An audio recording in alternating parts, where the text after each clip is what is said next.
Hi, my name is Paloma Etienne. I am a filmmaker, an artist, and an activist, and also a member of Ina DAO. And I am very happy to be sharing this time with you. I am biracial, originally from Spain. This is Manu. And I have Haitian and Spanish heritage. I'm a digital artist and I am a tech advocate. And I really believe that the combination of technology, art, and advocacy for social justice is a winning combination. I really believe that the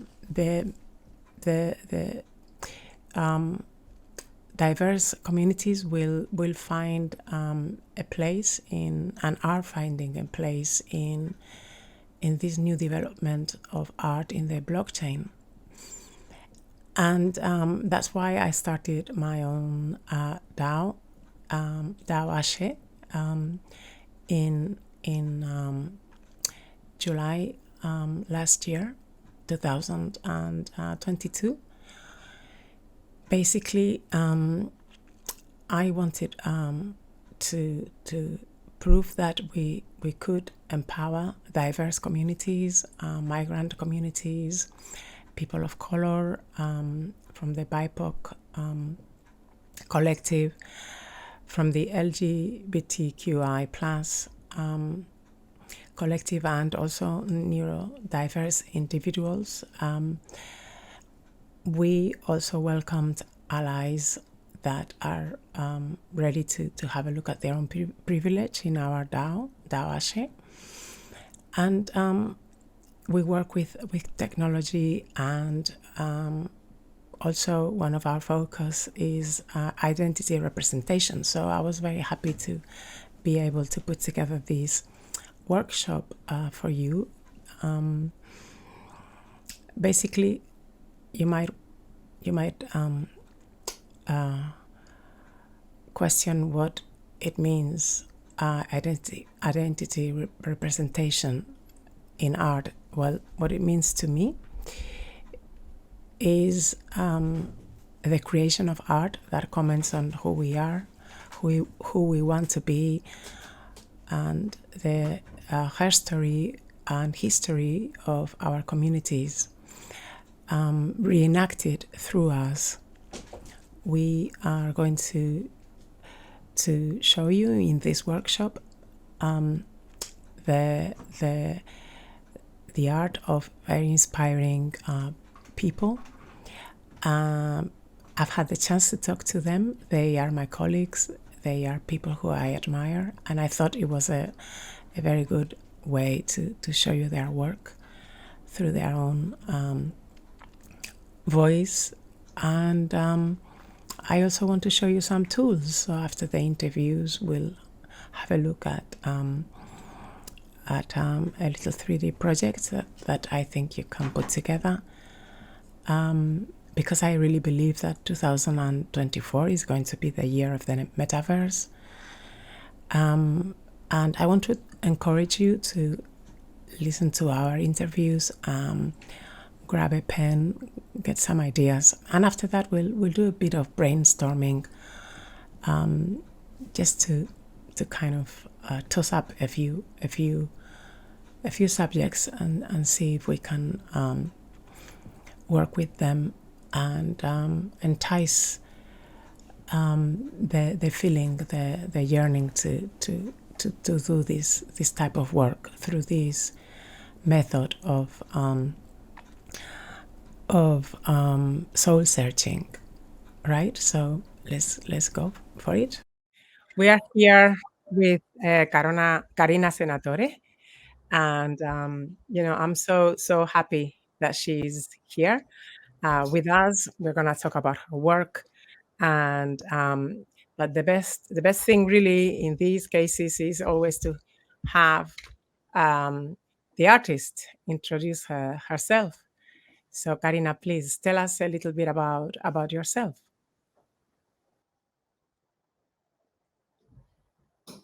Cuéntanos. Perdona, vamos a decirlo en castellano y luego pongo los subtítulos. Háblanos de ti, porfa, Karina. Eh, hola, hola, muchas gracias, Paloma. Soy Karina Senatore, eh, mujer latinoamericana, afrodescendiente, racializada, inmigrante. Vivo desde hace muchos años en Bilbao, lugar donde he desarrollado mis estudios, donde he desarrollado mi vida, pero también mis estudios de arte, o sea, he hecho diseño gráfico y también un máster en creación y cerámica. Bueno, más o menos así, de manera sencilla. Muy bien. Y bueno, Karina y yo hemos estado en varias expos juntas porque hemos trabajado, eh, hemos estado dándole vueltas a todo el tema de afrofuturismo. Y bueno, yo lo que quería preguntarte, Karina, es ¿cuál es el futuro de la mujer racializada, la mujer afro?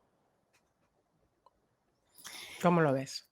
Eh, Desde mi punto de vista, con lo que mi propia vivencia, de lo que llevo trabajando todos estos años, de lo que vivo y de la parte artística, que es la que me compete, eh, creo que hay una herramienta muy fuerte en el arte para ese futuro de la mujer afro, ya que podemos construir a través del arte, a través del afrofuturismo, un futuro prometedor o cuanto menos esperanzador para las mujeres.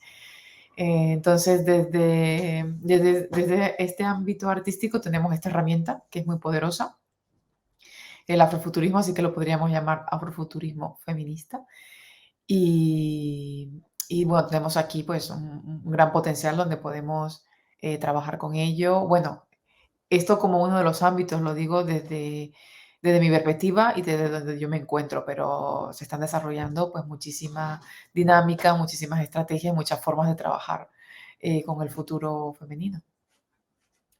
Desde luego que sí. Y bueno, sabes que el seminario que estoy dando es sobre symbols of she y bueno, la idea es que habláramos, ¿no? de, de cómo vamos a descubrir, ¿no? Cómo trabajamos con nuestra identidad. Eh, y es interesante, ¿no? Porque a algunas personas a lo mejor pues, les parece muy extraño que queramos hacer esto, ¿no? El tema de la identidad, ¿por qué tenemos esta obsesión, por decirlo de alguna manera, con la identidad, ¿no?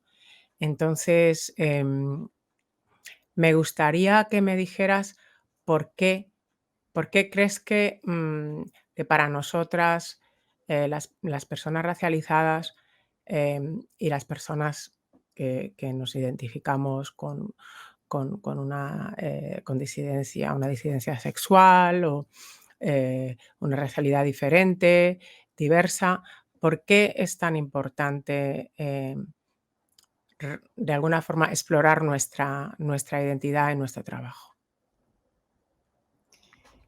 Creo personalmente que es muy importante porque es realmente la forma de autoconocernos y con lo cual poder integrarnos culturalmente, a integrarnos con las personas que nos rodean, con nuestros amigos, con nuestra familia, con nuestro entorno en general. Cuanto más nos conozcamos a nosotros mismos como seres, como almas, cuanto más sepamos de nosotros y cuanto más estemos bien con lo que somos, más vamos a poder transmitir hacia afuera, ¿no? Esto es un trabajo siempre que va de dentro hacia afuera. Para mí, en mi proceso personal, el trabajar desde, bueno, tengo que reconocer que tengo la gran suerte de tener pues esta herramienta que es el arte y trabajar desde este punto, desde la parte artística y el afrofuturismo me ha permitido además poder explorar realmente quién soy yo, de dónde vengo, que creo que eso es súper importante. Si no sabemos de dónde venimos, no sabemos hacia dónde vamos, ya lo decían los egipcios. O sea, tenemos que tener claras cuáles son nuestras raíces, quiénes son nuestros ancestros, nuestros antepasados. Y una vez que tenemos como esa base que nos da como una seguridad de decir, bueno, todos estos son los míos, toda mi raíz, todas mis cosas se desarrollan de aquí, te da una fuerza tan increíble, te empodera, te hace sentir segura acerca de lo que eres y qué puedes dar.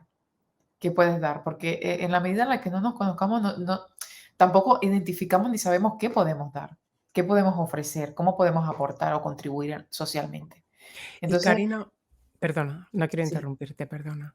Sí, no, bueno, que solo quería así para terminar que realmente, creo que es una herramienta valiosa. Creo que todos desde nuestros lugares podemos encontrar, esa cosa que nos ayude a potenciar, nuestras habilidades, pero que todos somos capaces, perdón, de encontrar esas posibilidades que llevamos dentro. Pues precisamente te quería preguntar, ¿tú crees que de alguna forma las personas, las artistas, les artistes que trabajamos de esta manera con nuestra identidad, como o sea, explorándola, ¿no? ¿Tú crees que podemos aportar de alguna forma algún tipo de método de introspección o a otras personas que no se han planteado hacer este tipo de trabajo? Y quería que me lo pusieras sobre todo en femenino. Mm, esa esencia femenina que estamos intentando explorar, sobre todo, bueno, tú en concreto, porque tú trabajas mucho, digamos, el simbolismo femenino. Me gustaría que si estuviéramos hablando de artistas, mujeres o que se identifican como mujeres o personas no binarias que quieren explorar los aspectos que quieran definir como femeninos. mm, ¿Por qué tenemos, o sea, qué podemos aportar a lo que es al método artístico nosotres? Bueno, yo te voy a poner como un ejemplo así muy claro, que para mí ha sido muy contundente en este aspecto, que es, esto, como dije al principio, yo hice, la carrera de diseño gráfico y para mi proyecto fin de grado, decidí hablar sobre la alopecia. O sea, yo tengo alopecia areata desde, niña, desde muy pequeñita, y decidí decir, bueno, ¿por qué no? Voy a tomar esto que hace parte de mí, voy a investigar qué se sabe sobre esto y voy a trabajar esto artísticamente. El proyecto se tituló La piel desnuda, la alopecia femenina y su tratamiento artístico. Entonces, fue muy interesante porque para mí literalmente fue un tratamiento. Fue decir, vale, primero entender que tenía que hablar de ello desde mi perspectiva como mujer. O sea, no lo podía hacer de otra manera. Incluso luego tuve como críticas cuando presenté el proyecto, como que, bueno, pero también habemos hombres calvos. Y yo, claro, yo planteaba, decía, claro, pues yo no puedo hablar desde la perspectiva de un hombre, sino desde la mía como mujer, ¿no? Cómo me siento yo como mujer, cómo me siento siendo una mujer calva, cómo me ve la sociedad, cómo yo he vivido esto y cómo lo vivo y cómo me planteo el futuro con esto, ¿no? Entonces, cuando empecé a investigar, que me di cuenta que realmente existían muchísimas mujeres calvas, lo que pasa es que todas ellas estaban, ocultas, o sea, yo no las veía. ¿Por qué? Porque, socialmente no está bien visto, se tiende a pensar que la mujer está enferma, que está pasando por un tratamiento de quimio, entonces las mujeres se avergüenzan y de alguna manera pues van cubiertas, con pañuelos, como llevo yo ahora, o con pelucas, con muchas estrategias para no hacer ver que no tienen cabello. Pero bueno, tú Entonces, ahora llevas el pañuelo porque quieres llevar el pañuelo. sí, Mm, claro, sí, yo sí. llevo ya haciendo, a bastantes años este tratamiento que os contaba, este tratamiento artístico, esta exploración interna, donde he decidido pues mostrarme al mundo tal y como soy, o sea, no puedo, ser de otra manera, o sea, soy así, me acepto y lo comparto, pero ese compartir desde mis propias emociones, desde mi propia sensibilidad y desde mi propio ser como una mujer calva, me ha mostrado que realmente eso aporta. O sea, si yo no cuento lo que me pasa desde mi propio ser afuera y no lo muestro al mundo, no lo converso con ellos, no lo reflexiono, las personas, Con decirte que mucha gente se me acercaba cuando yo presenté el proyecto, porque luego lo presenté en la universidad y luego pues estuvo en varias salas y así. Me decía, pues mucha gente me decía, yo no sabía que existían mujeres calvas.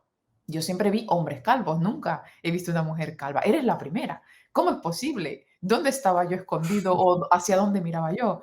Ujú, Eh, qué mal, ¿cómo te sientes? O sea, llegaban como con ese sentimiento de decir, si tú no me lo cuentas, yo no me entero, o sea, no sé qué es esto. Entonces, realmente me di cuenta que es en el compartir donde descubrimos que muchas veces no se sabe nada.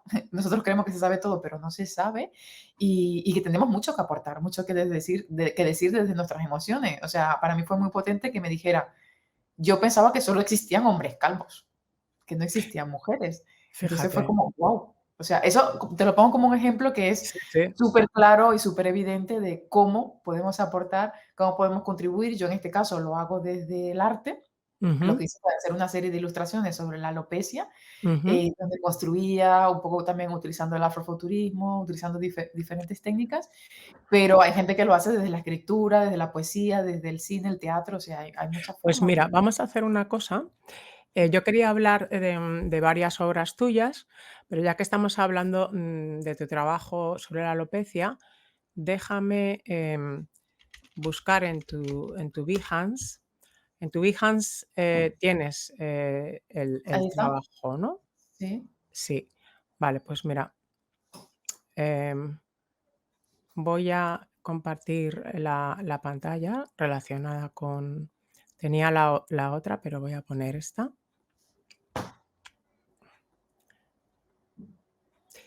Entonces, Abajo al final, sí, ahí está. le doy aquí, ¿no? Ujú, Y efectivamente, tu trabajo se llama La piel desnuda. ujú.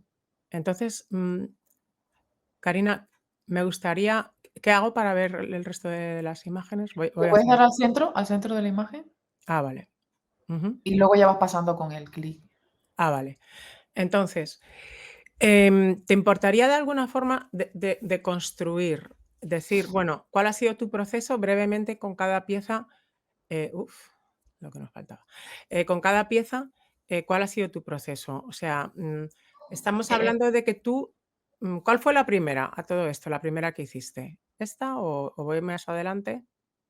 no, no, bueno, deja esa, no pasa nada, ¿eh? ¿Dejo O sea, esto?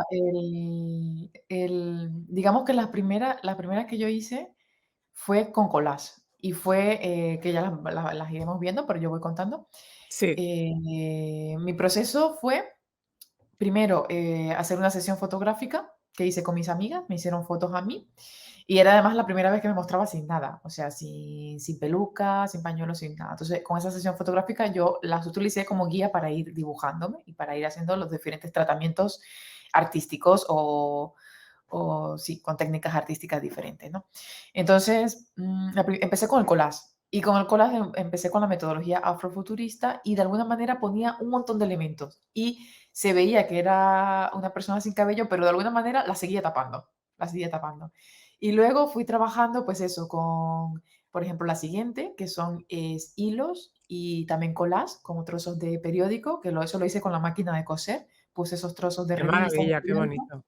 y luego con la máquina de coser bueno, ya tenía previamente dibujada la silueta, entonces lo fui tejiendo, cosiendo y fue muy, yo creo que sanador este proceso de coser, de construir con hilo, es muy interesante. O sea, a nivel interior, cierras muchas heridas, te sientes como muy nutrida, como muy fuerte.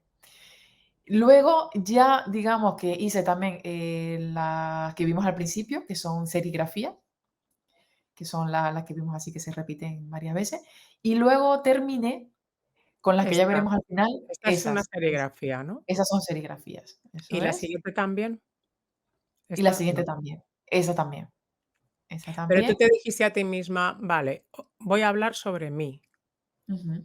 ¿Te dijiste Bue dijiste eso? ¿Voy a encontrarme? O Eso dijiste: es. "Voy a meterme en este jardín y a ver qué sale"?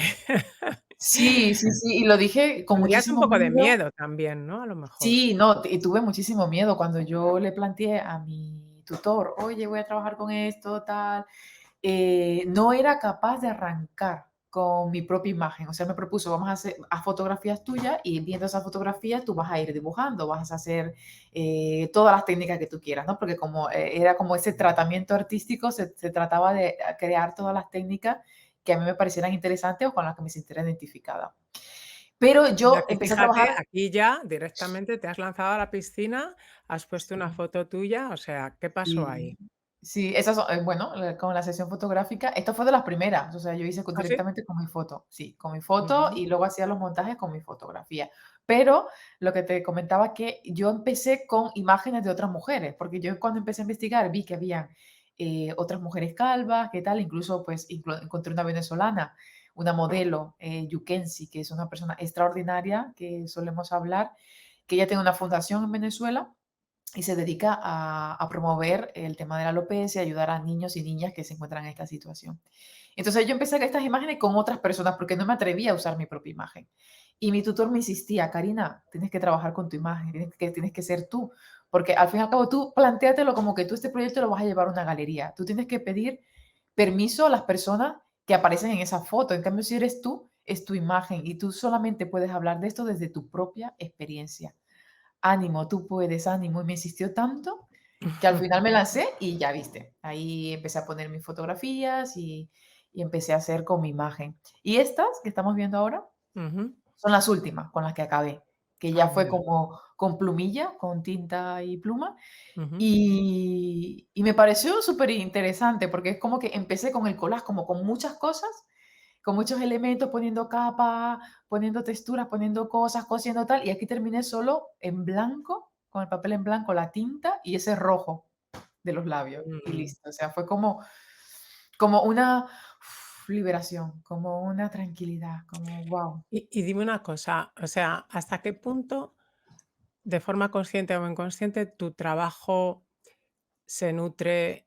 eh, Mira, vamos a poner también, este es Sí, el sí, vídeo, ¿no? es un vídeo, sí. ¿Tiene audio? Sí, tiene Este, sonido. mira, lo vamos. Puedes ponerlo un poco más bajito si quieres.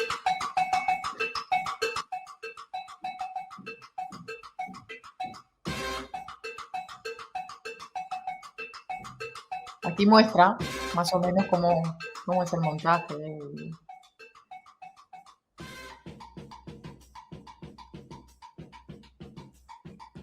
Qué bonito, Karina, no había visto esto, fíjate. Es muy sencillo, ¿eh? O sea, que yo de vídeo no sé mucho, o sea, que hice súper sencillo. No, no, Pero sí pero es como una pequeña animación y sí. realmente se ve como cómo van evolucionando las ilustraciones, cómo las voy Ujú. construyendo. Y de ¿Qué alguna manera, programa usas? ¿Qué programas usas para esto? con esto decirte que usé el programa más básico del mundo, que es el Movie Maker. Sí, Ni siquiera Premiere. pero pero, ¿qué programas utilizas en tu día a día cuando haces collage? Utilizo el Photoshop, el InDesign y el Illustrator.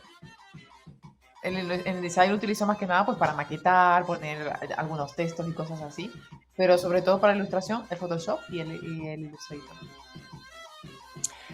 Y y lo que son las partes del collage las coges de todas partes, o sea, creo que has hecho fotos a telas aquí, ¿no? ¿Qué he hecho? ¿Qué? Perdona. ¿Has hecho fotos a telas?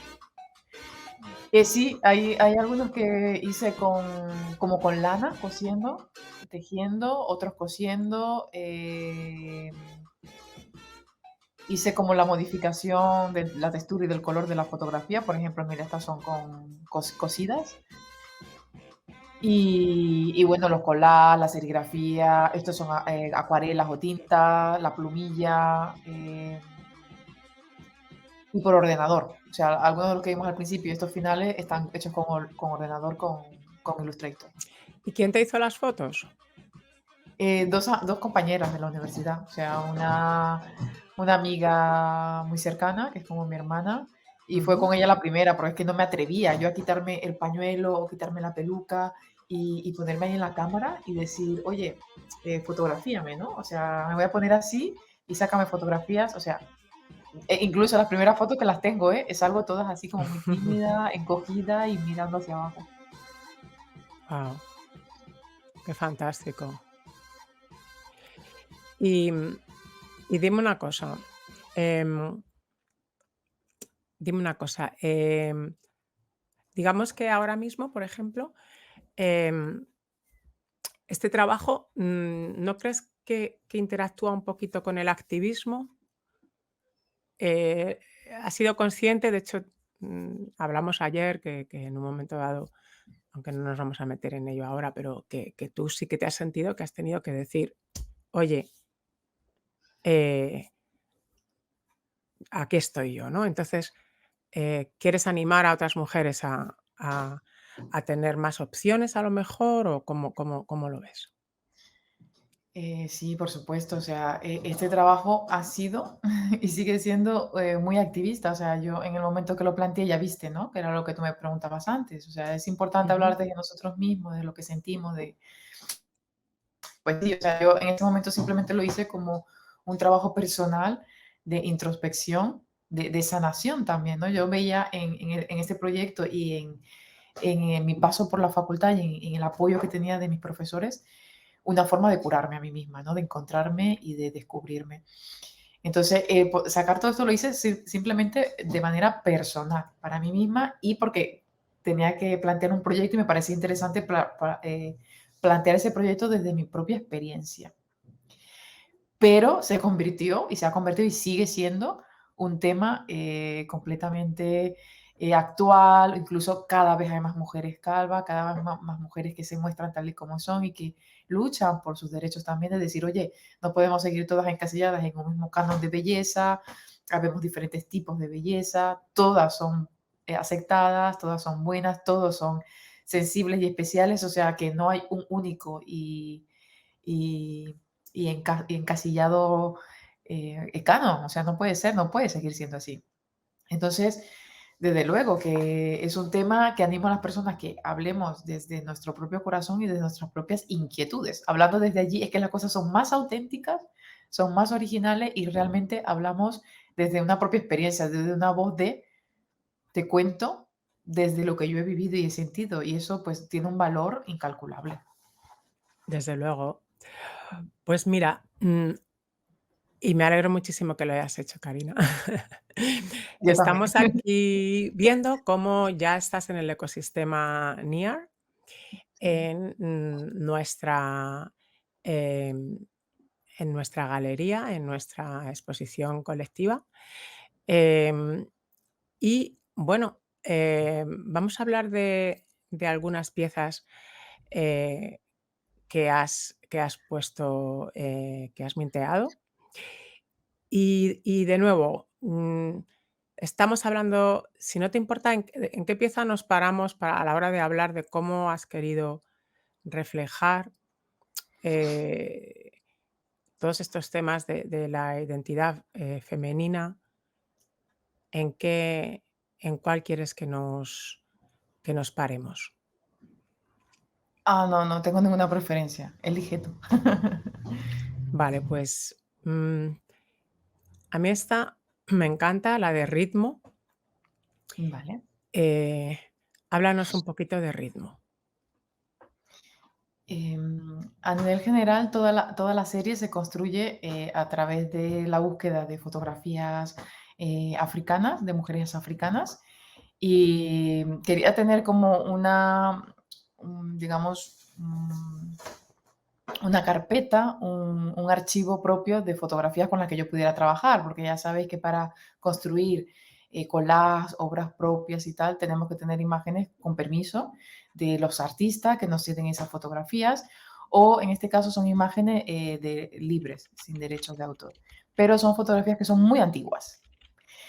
Me pareció muy interesante precisamente que fueran antiguas y que tuvieran, muchas de ellas son en blanco y negro, y todo eso me inspiró para ir desarrollando este proyecto y me centré como en los peinados. Me pareció muy interesante sus peinados, toda la variedad de peinados que existen en África y esta serie se titula como uno de estos peinados, que es el Bantu Knots.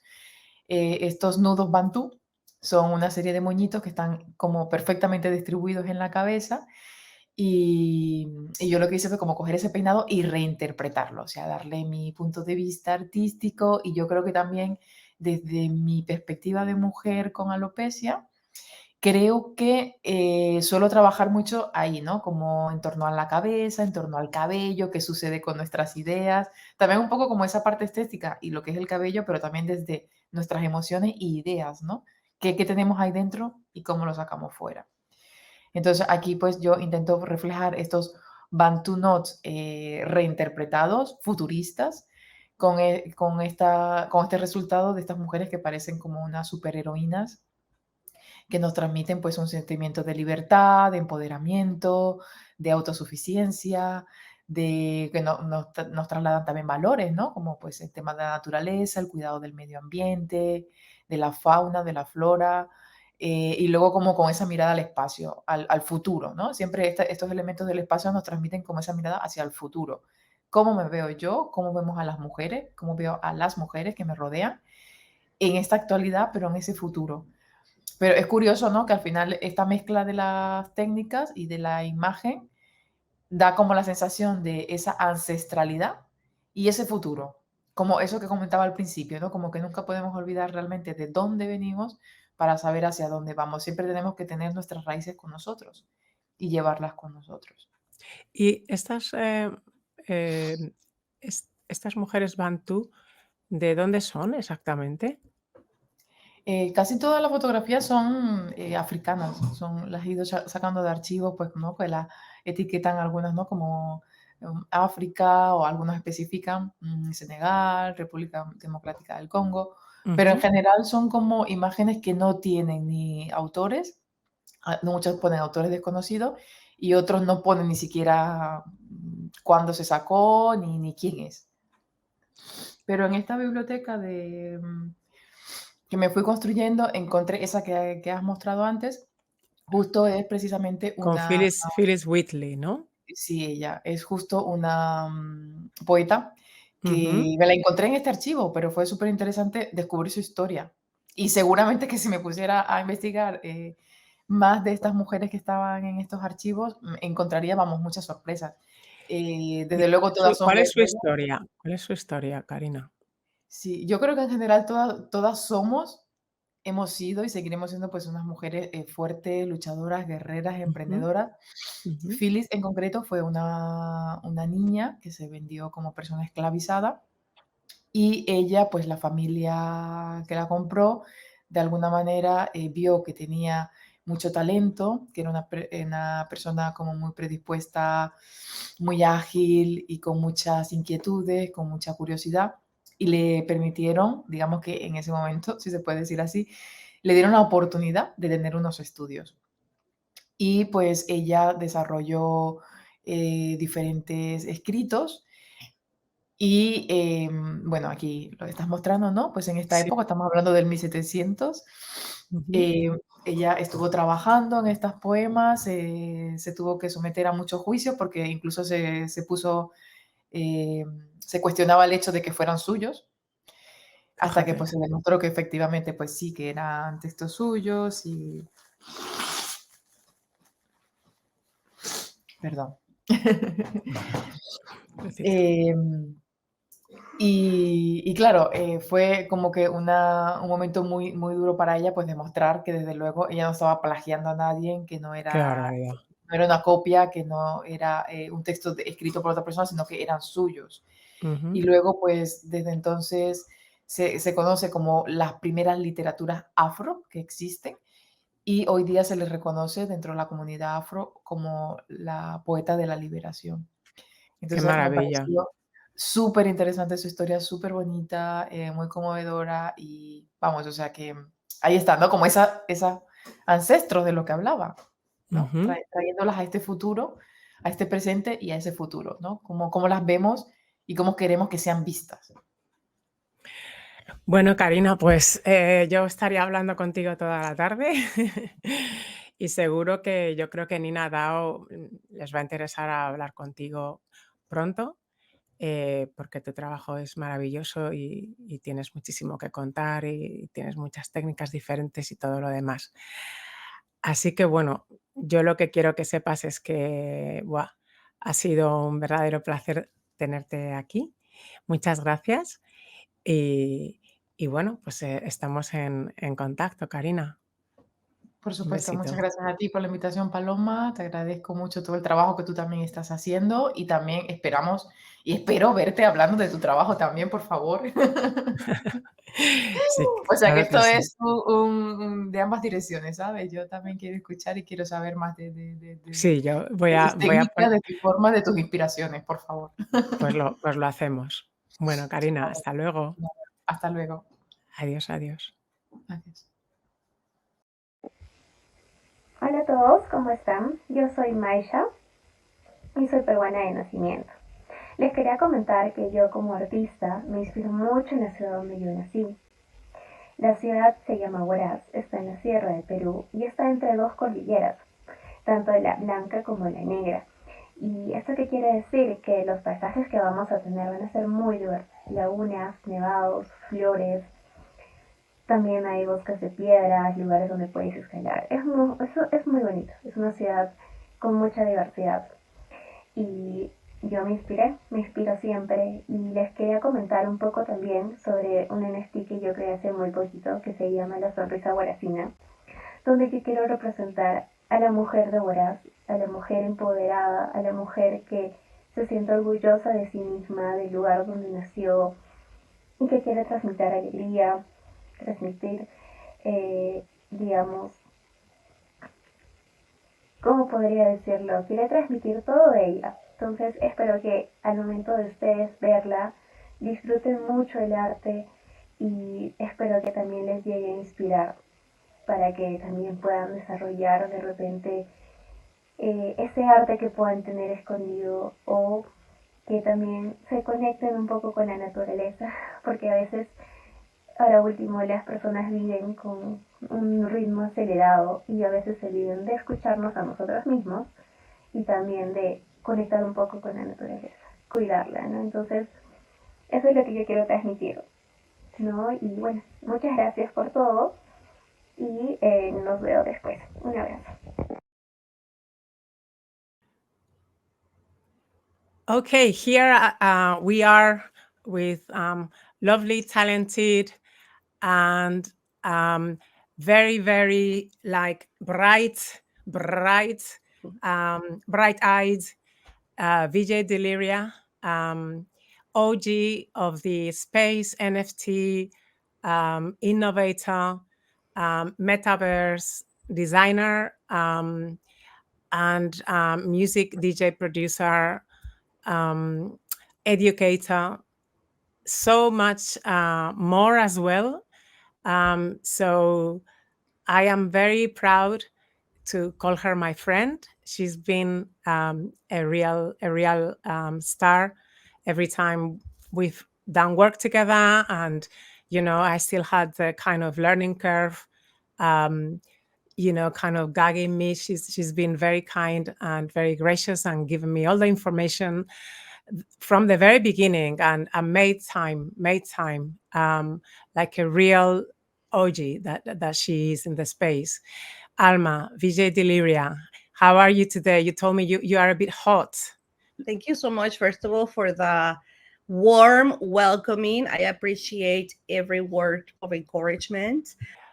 Alma, tell us a little bit about you. I know that you are you from New Jersey, or from what neighborhood are you from in New York? Well, I'm actually right now, first foremost, I am originally from Mexico City, born and Of course, raised. Latinx. I was gonna Latinx. say. I moved to New York over a decade ago, a long time ago. And when I first moved here to the States, I moved to Buffalo, New York, which is upstate New York. And Right. that's where I began my VJ journey. I was in a radio station up there for years. I had like a DJ crew, an artist collective, and that's where also my visual graphic design freelance journey began. So I have really deep roots in upstate New York. But then after I graduated from college, I went on to working in the marketing corporate world and within the educational field. So I was working in universities, in colleges, and one of those colleges is actually here in New York area. So that's how I kind of got transferred into these New York City surrounding areas through, by working in Porches College, which is a state university. Okay. So that's how I kind of got, moved to this part of the world. But I've been all over the place. I actually also lived in Toronto, Canada for a little bit. I lived in Denver, Colorado for a little bit, for a couple of years, Pittsburgh. I mean, I've been in many places, but I will say my home base is definitely New York area. Right. And yes, one of the main reasons why I brought you in, and I'm so happy that you could make it, is due to your Latinx heritage, which you have kind of extended and embraced people from so many countries in your latest project, in which you held a residence called Camino del Mictlán, the way to Mictlán, based around the Mexican historical, I don't know if you would call them mythology, or you would call it culture from the Aztecs. What would you actually call all the imagery, all the stories, the symbols, the histories surrounding the Mictlán? And why is it important to you, for you to reenact it? Mm-hmm. Well, I think that being an immigrant myself, having migrated from my homeland and being here in the States for quite a long time, has led me also to the work I'm doing right now. Because being here in the States, you're basically embracing this world of English, of new culture, etc. And when I jumped into the NFT space back in 2021, it was around the Clubhouse scene, pre-Twitter Spaces. There was no Twitter Spaces. Everything, this all came out after. So back then, everything was in English.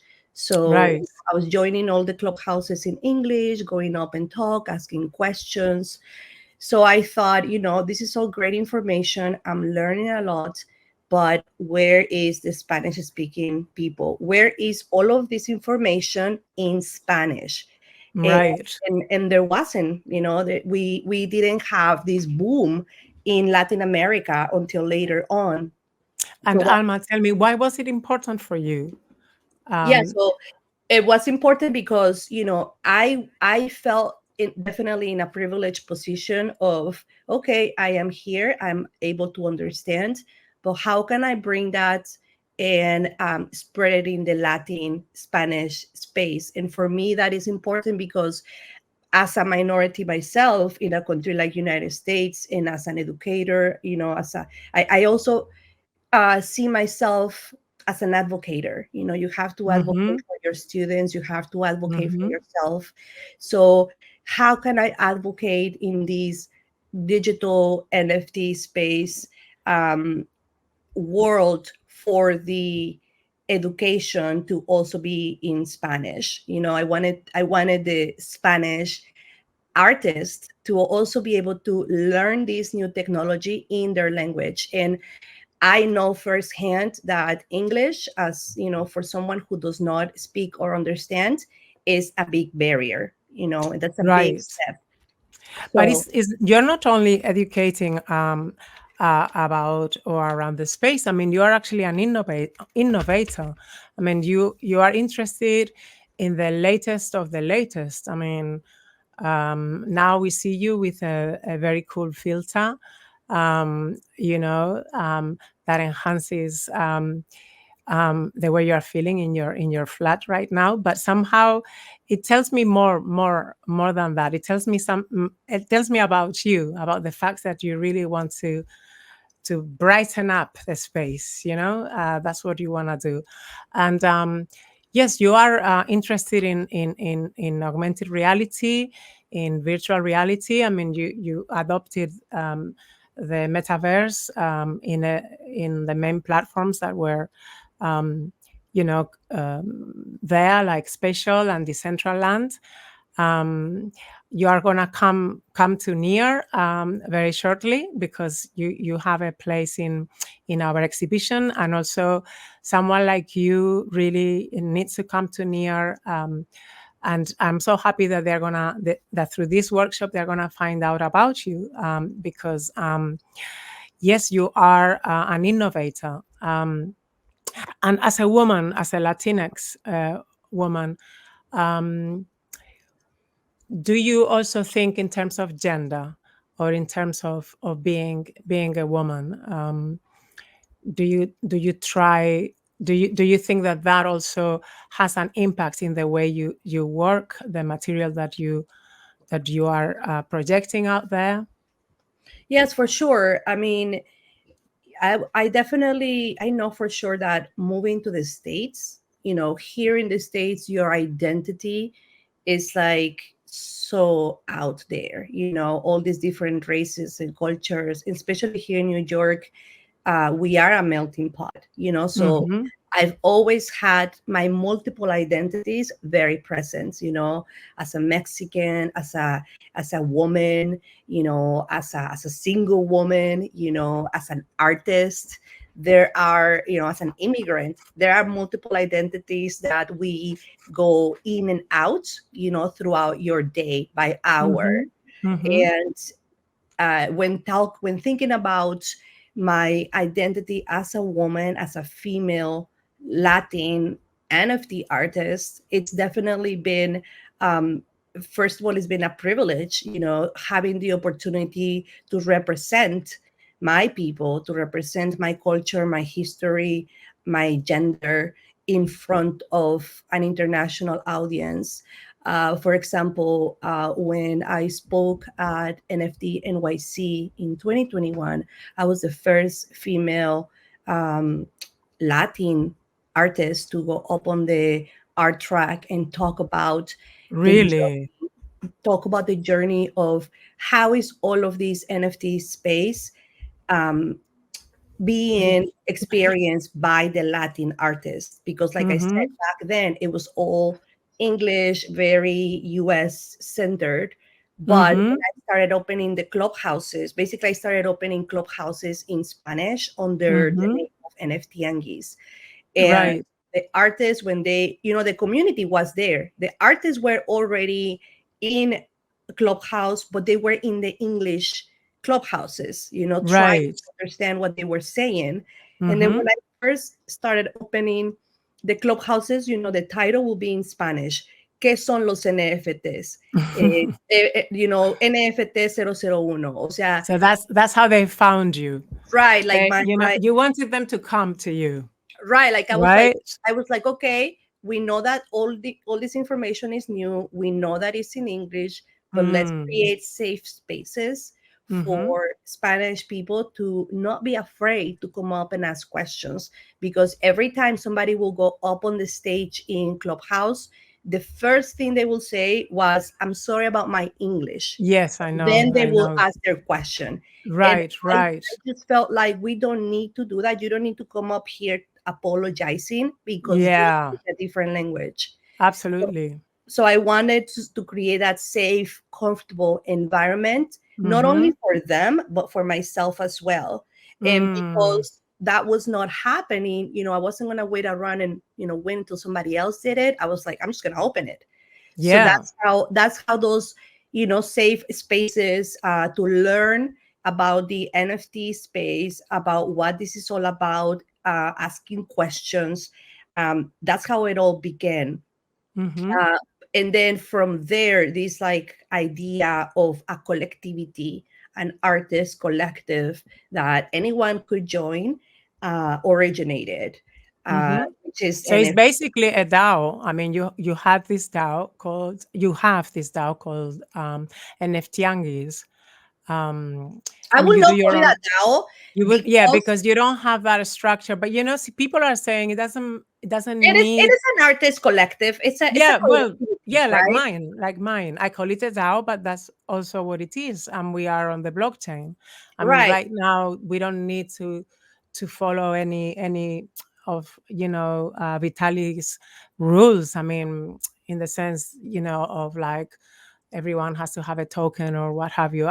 Personally, I've spoken to a lot of people about it, and they don't think DAO is that anymore. But yeah, you've just been part of these incredible projects, NFT New York, is it? And you've been there for more. I mean, this is 2023, but you've been there. You were there last year, right? As well. Yes, I was there for NFT NYC 2021, 2022, 2023, and last year in 2022 is when they first did London edition. So Okay. I Yes. flew over Yes. I to remember. London for You NFT went there. London, and Yes. that was a great time. And it was also a big, honor to represent basically the work that we have been doing for the past couple years and introduce that to the people out there. It was beautiful. And yes, I'm very grateful for the opportunities that I've been given to represent this Latin community, but as well as female and immigrant community within the NFT space. Yes. Also, I mean, definitely the fact that you are a woman and you are knowledgeable and you are kind and you share, that is what makes other women, approach you, learn from you, and start their journey. I mean, when I started, I was asking you very basic things. I still do. And we need people like you, because we what you are saying, that we need to be in a safe space.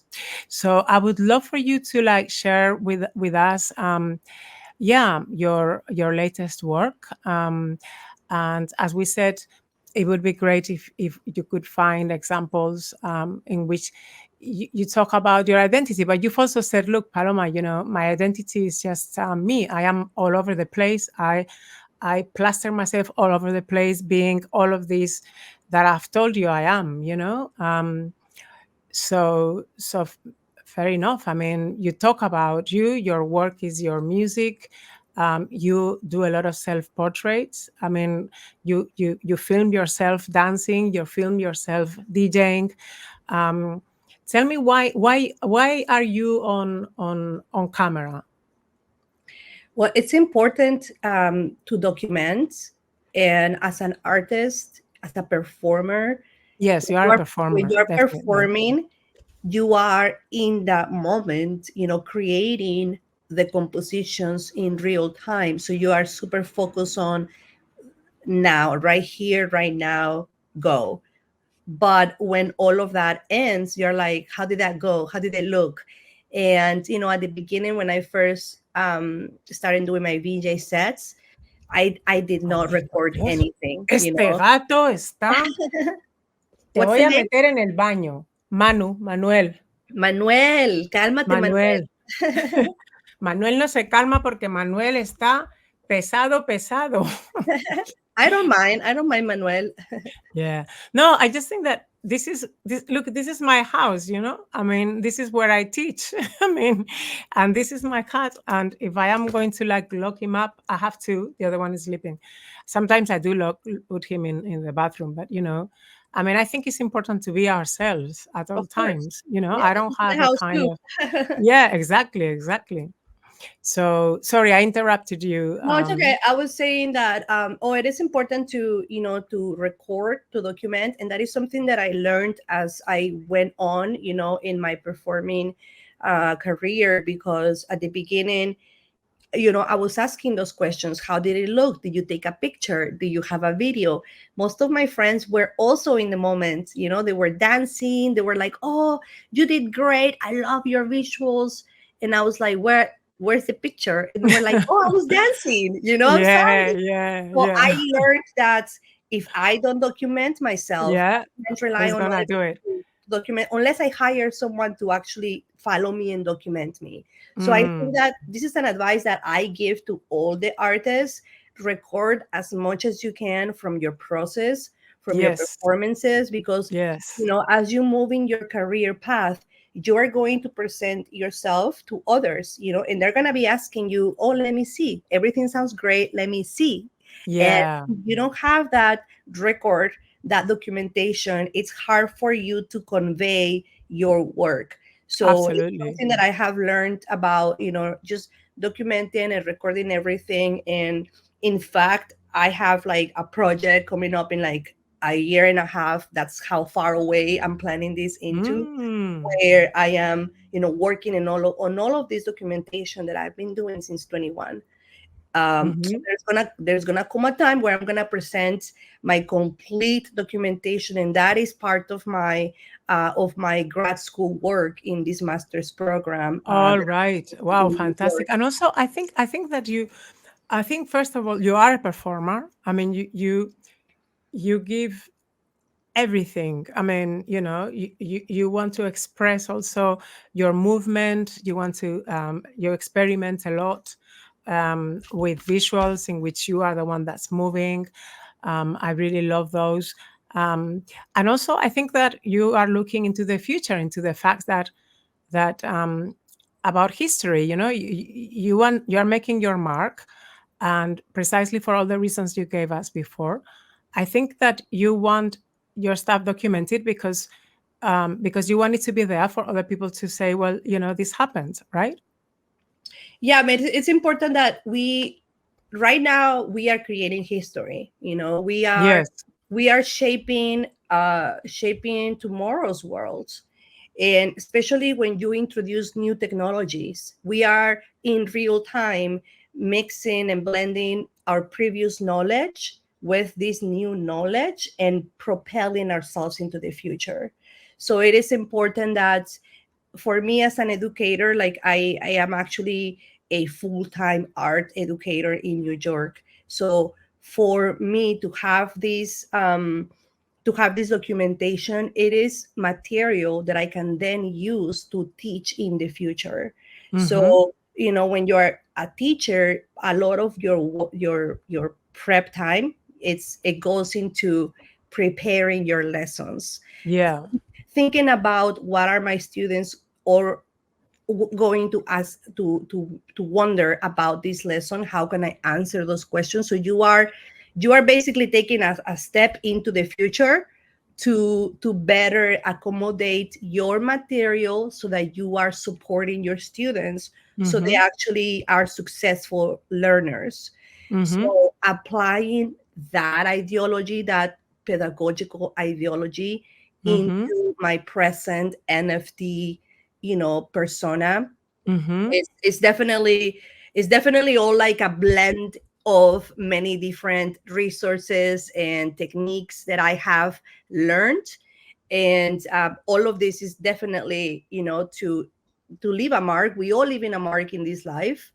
But in my case, I know that this mark is different, because we have not had this type of access to technology before. We haven't applied it the way we are applying it, the way I'm applying it, with ancestral knowledge and inviting collective the collectivity overall. Like it's definitely a very unique and structured environment, and I think it's very difficult to explain to people that are not in this space.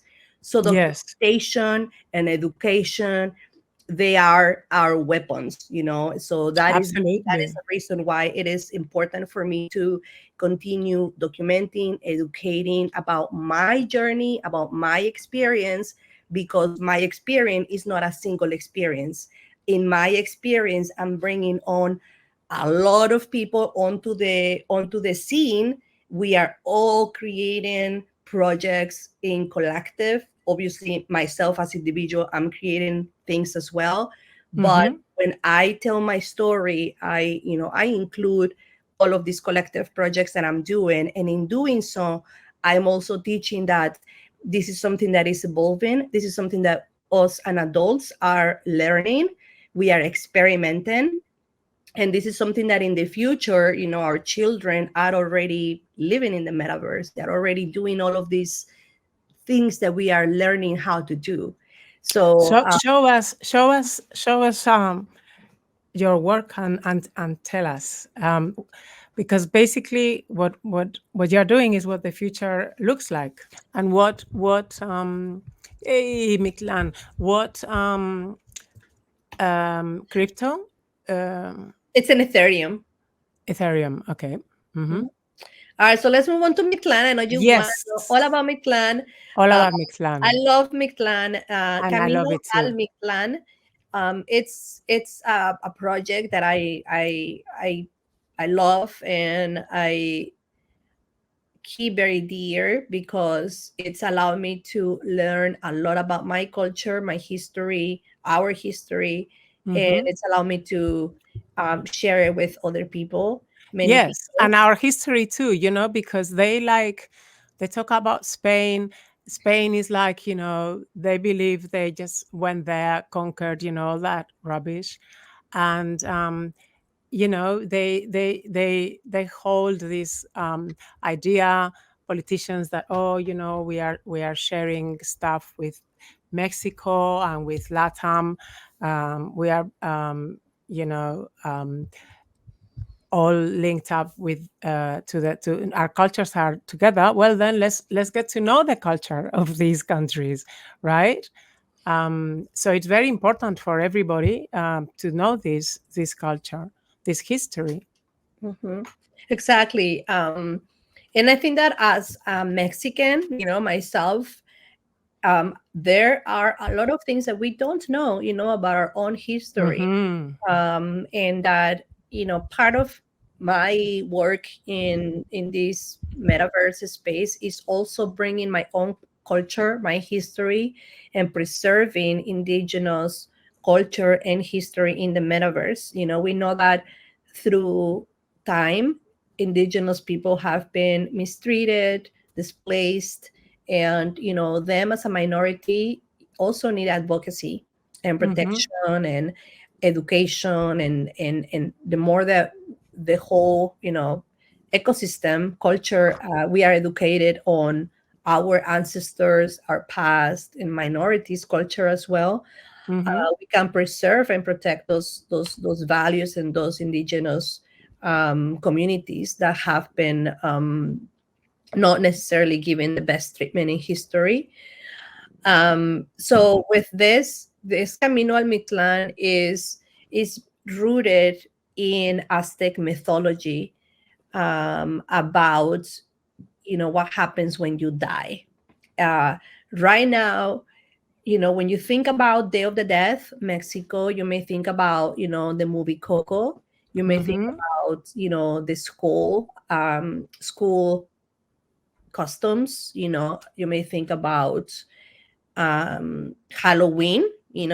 Those are the things that come to your mind. But there was a time when we didn't have this belief, where pre-Columbian times, Mesoamerican times. If we go back to Aztec mythology, they We're believe. talking about 40 centuries, right?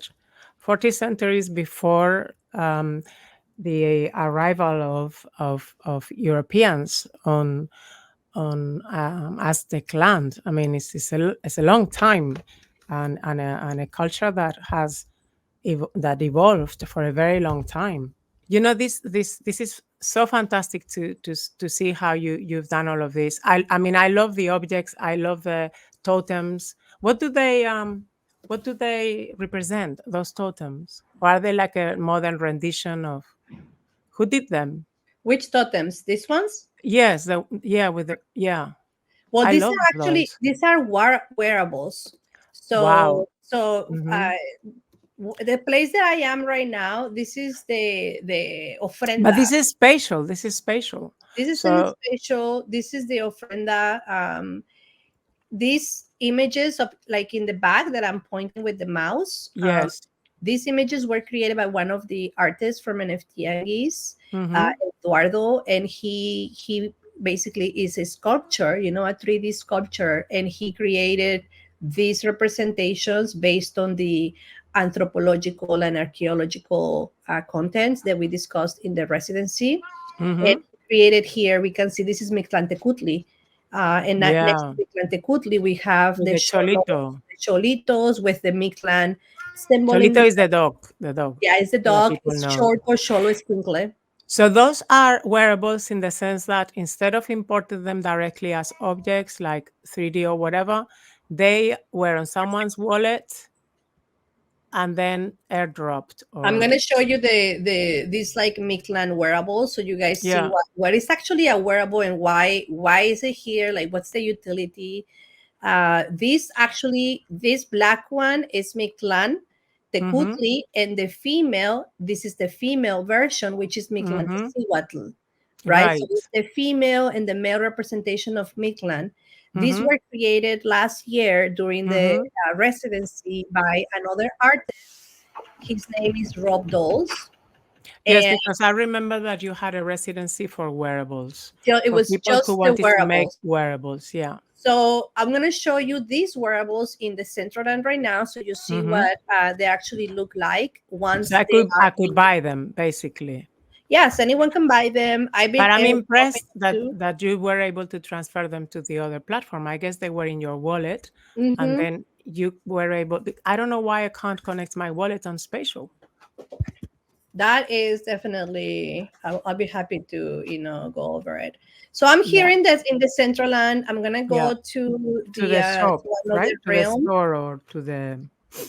Oh, you So already that have those wearables. That's you. I already have them. So I'm gonna I love that wearable there. That little doll.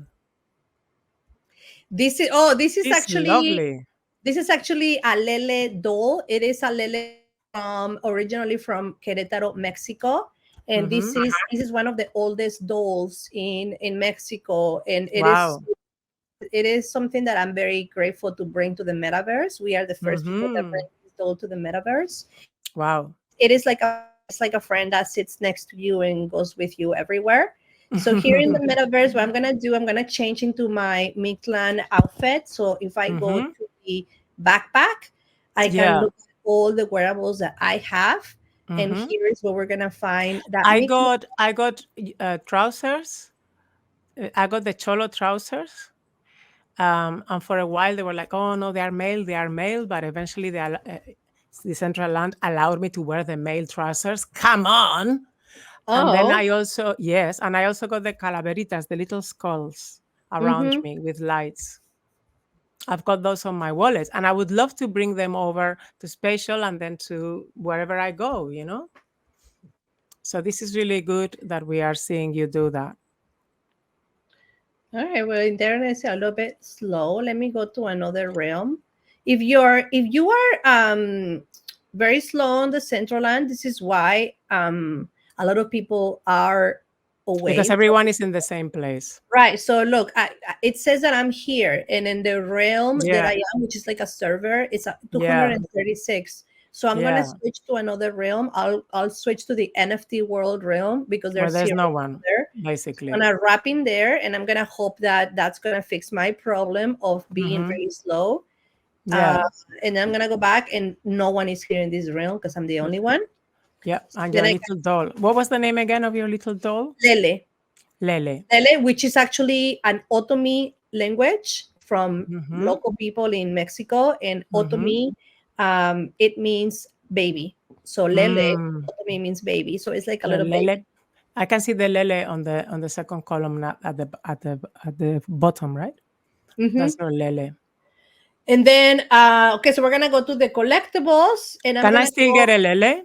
Can I get a Yeah, lele? you can still get a lily. They're still available. I think we made 100. We usually make 100 of each. So I'm gonna go to my wearables of Day of the Dead, Camino al Mictlán.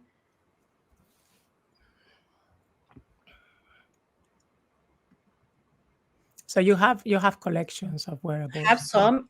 So last year we did 2 wearables, 3 wearables for Camino al Mictlán. I'll show you first the ones that Rob Dolls made. Oh, I see. I see. So Bang.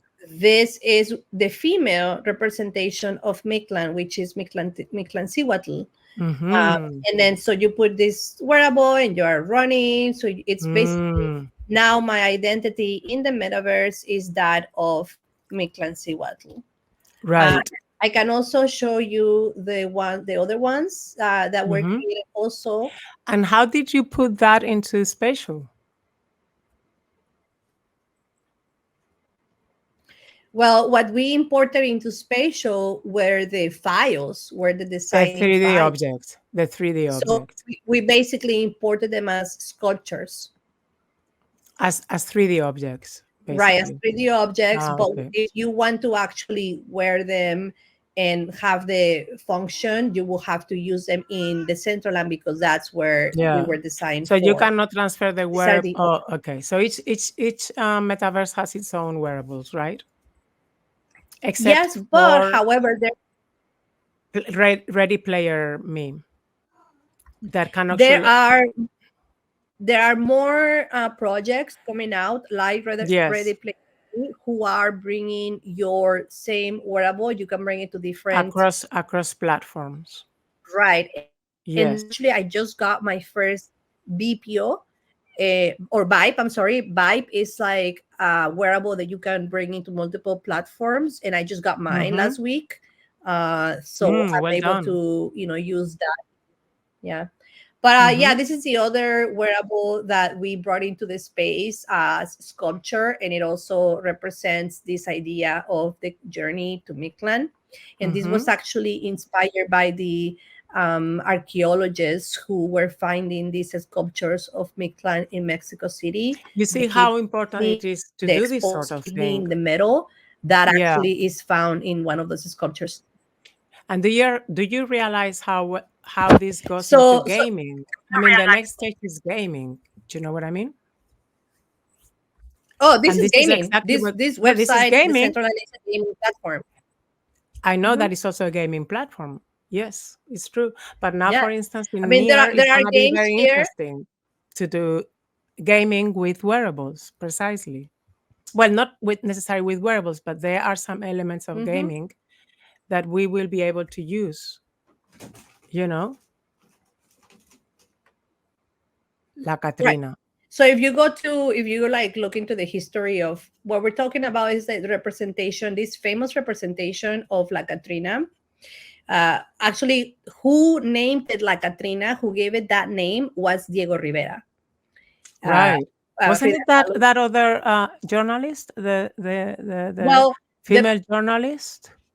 What do you mean, female journalist? Yeah, I read that there was a journalist that had started to have that kind of I'll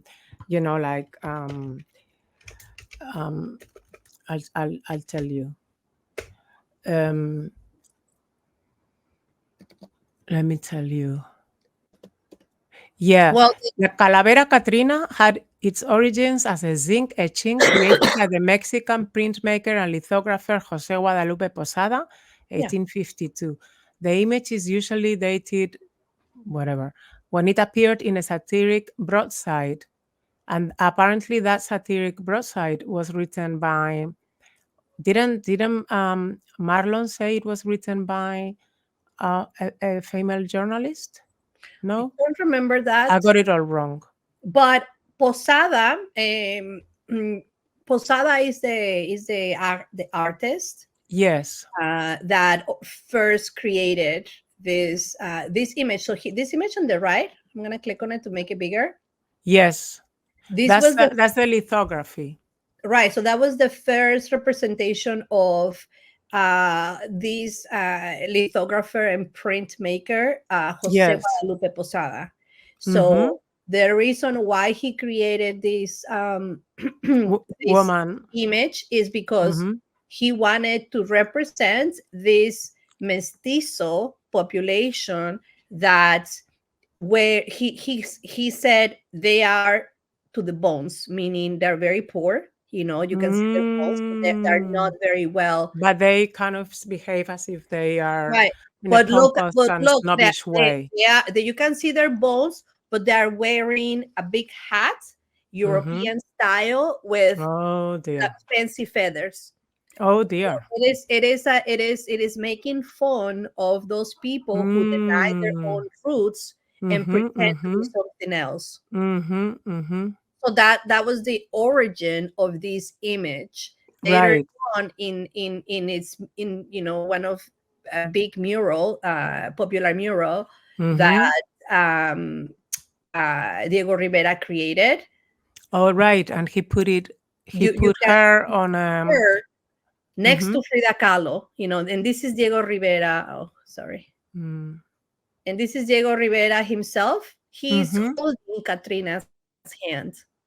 Wow, that is pure psychoanalysis there. So you can see that he brought in that image, put it in the mural, and that helped commercialize this image of La Katrina.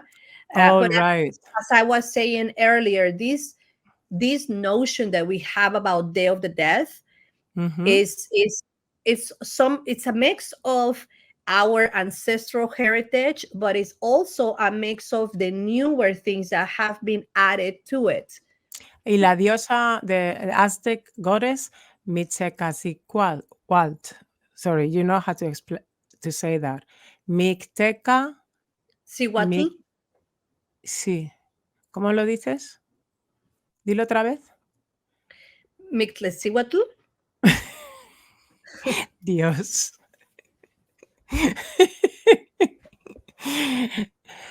Déjame decirlo, a ver, sube un poquito, lo voy a probar. Sube un poquito, que no lo veo. Es que lo ponía ahí.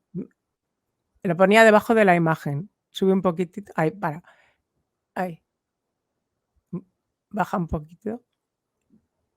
Ah, era debajo de esa que ponía el nombre de la diosa. No. Era Mixtecacihuatl. Where is No. it? I don't see it. It's if you go up, it said look for diosa on the browser. Diosa. Okay. Yeah. Okay. You say it. You say it. Okay. So Micte. Casi. Mixtecaci. Watl. Watl. Ah, es así. Mixtecacihuatl. Ah, so if you break it down, it's easier. Mixtecacihuatl. Okay. The first time round, it seemed impossible to say it. Mixtecacihuatl. So she was. So there was an Aztec goddess of death.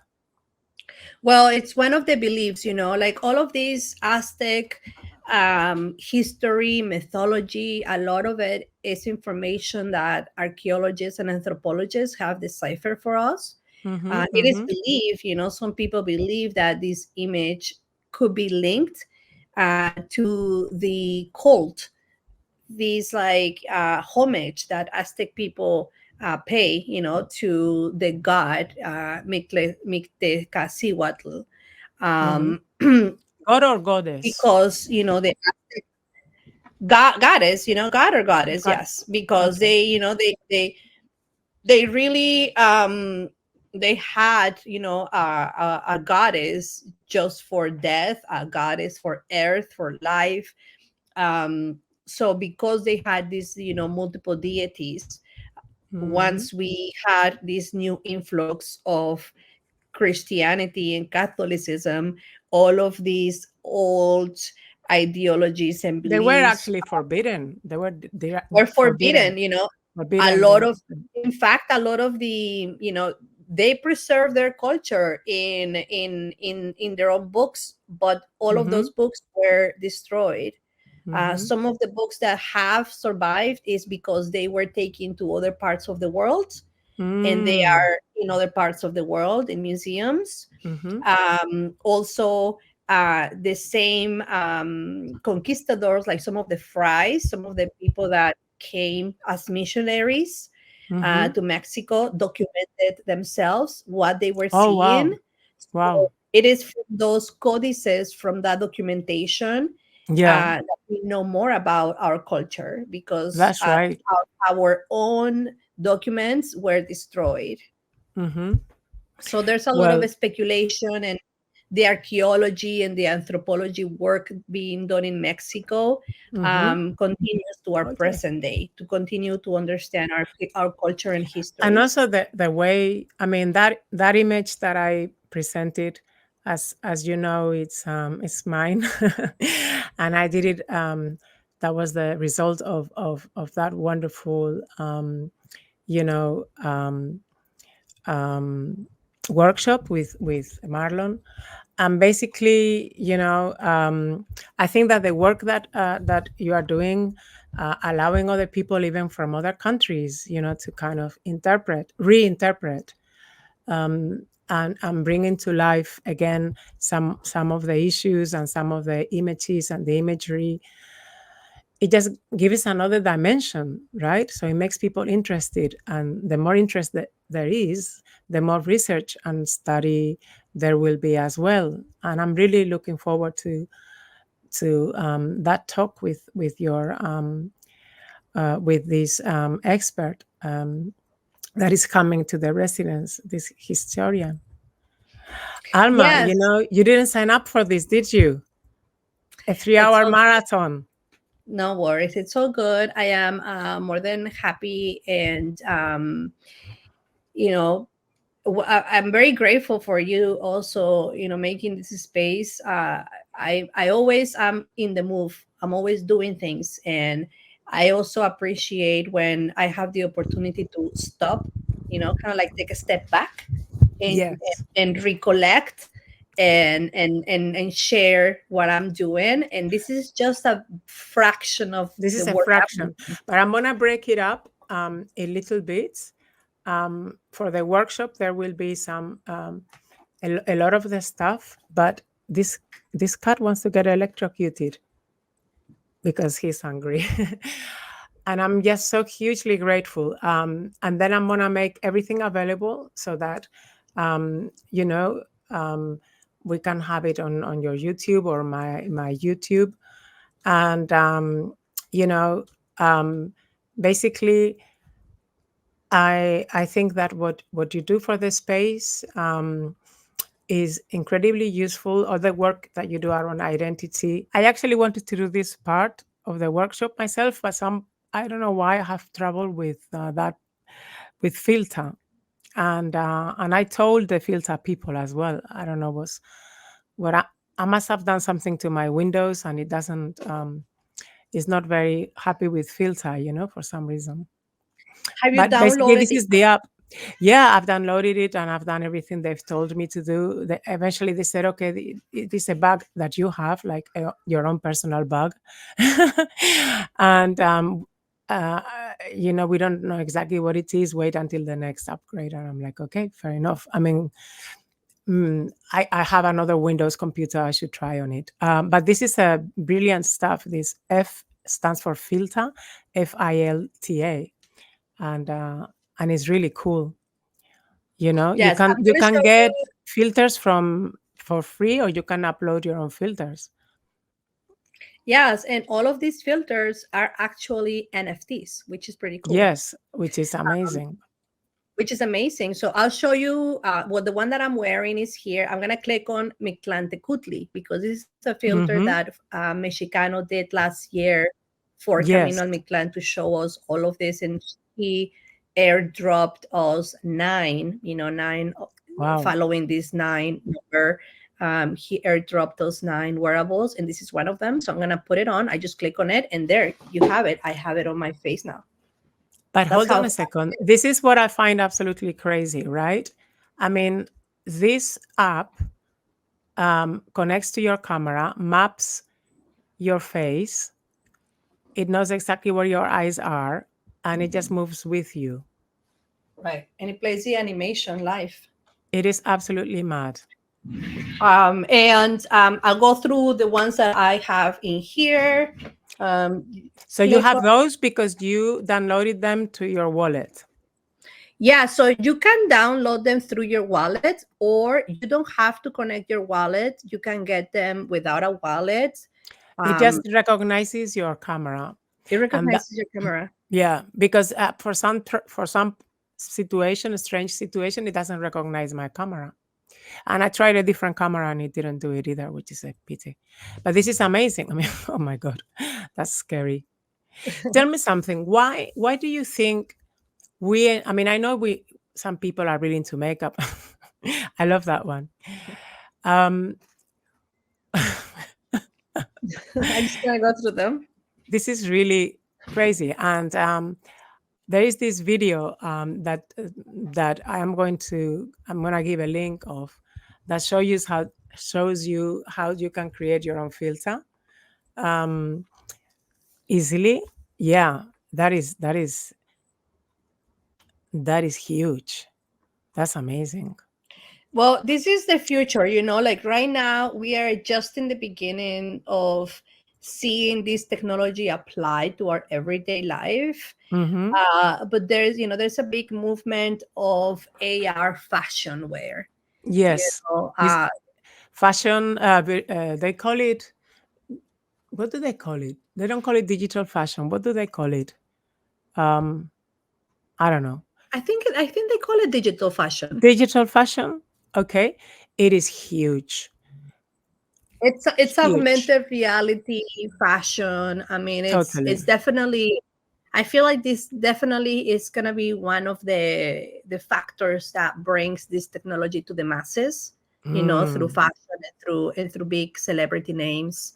But right now we are in But if you are a designer of fashion, this is a way for you to like move forward. If you want to do this as a job and work with designers, again, it's not that difficult. You don't even need to sometimes learn how to model with 3D. You can do incredible stuff without even modeling. I mean, doing them. And you can collaborate with others. You can collaborate with other people. And you can like render these new things. You can even like own your ethnicity, you can wear it on your face kind of thing. And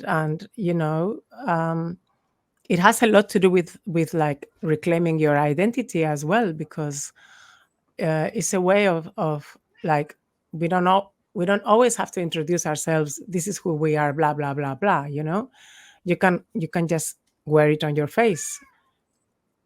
Exactly. And that's the same concept that I was talking about earlier, where the metaverse allows for, to maximize your creative expression.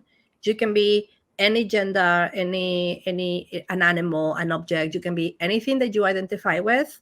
Mm-hmm. And for example, last night I was at that metaverse concert. Mm-hmm. I think I had like 5 changes of wardrobe last night. We went to a venue and I changed my outfit to match the venue. We will go to another place and we all got naked. Like I could never in real life have that many changes, in my personality to present myself. And it is sustainable as well.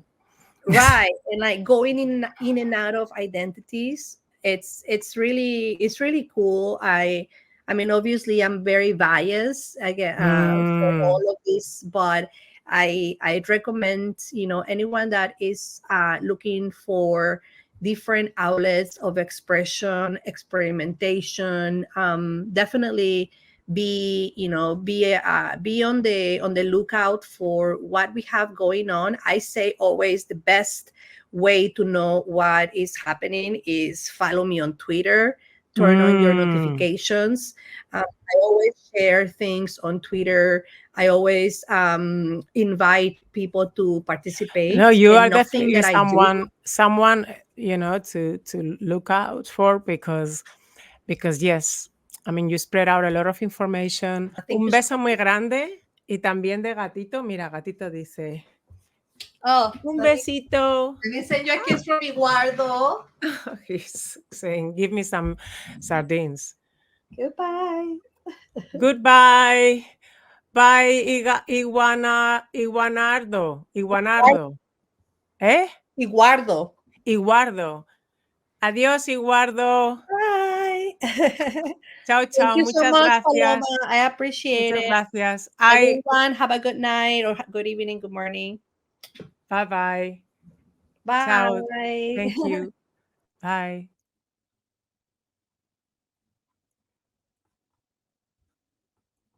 Oh, that's cool. Okay. Okay. Well, what I'm doing in this workshop is assailing all my friends, all my dear friend artists, and asking them to kind of, wherever they are, drop everything and be part of this workshop. So it couldn't be different with my lovely Bunmi Ogunsiji, who has accepted, to be part of the workshop. And it's great because she is my art companion. We've done a lot of work together, and we wax. How do you say?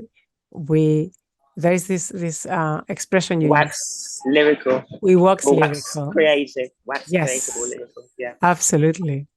So yes. So Bunmi, would you mind introducing yourself to this wonderful audience of women from and people who identify as women, or people who want to explore their feminine side, or whatever they want to call it, non-binary people who want to explore femininity. Could you please introduce yourself to this new audience? Of course. And thank you for asking me to be part of this. I really appreciate it. So my name is Bunmi Ogunsiji, and I am, as you can see, I'm a Black woman.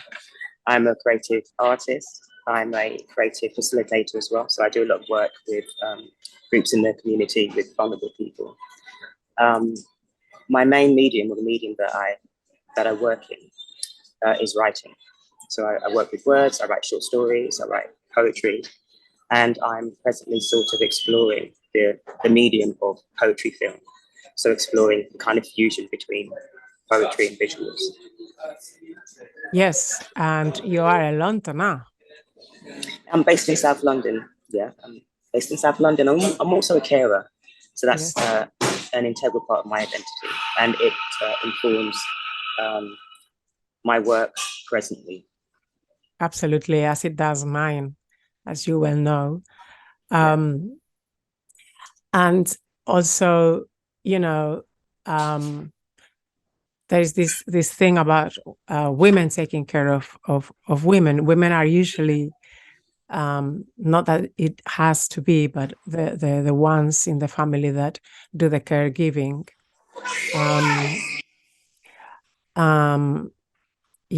Especially of the elderly. So, we will talk about this and how we have both found a way to see the beauty of it and to Absolutely. be inspired by it. So this workshop is called Symbols of She, Fostering Identity. And I'd like to ask you, diverse people, LGBTQI+, and people of color, artists. I mean, we are these communities that talk a lot about identity, right? what is this about? And do you think that anyone could inform their work by exploring their identity? To explore their creativity, should I say? Yes. No, absolutely. So I'll just speak from the ground on which I stand. And what I mean by that is, you know, a Black woman of Nigerian heritage. So my parents are Nigerian and I grew up in London. So Black British woman, Nigerian British artist. I think when you're marginalized, it becomes almost an act of rebellion and almost an act of self, I'm not quite sure what the word is, preservation. Absolutely. To develop your own language around your identity. Do you know what I mean?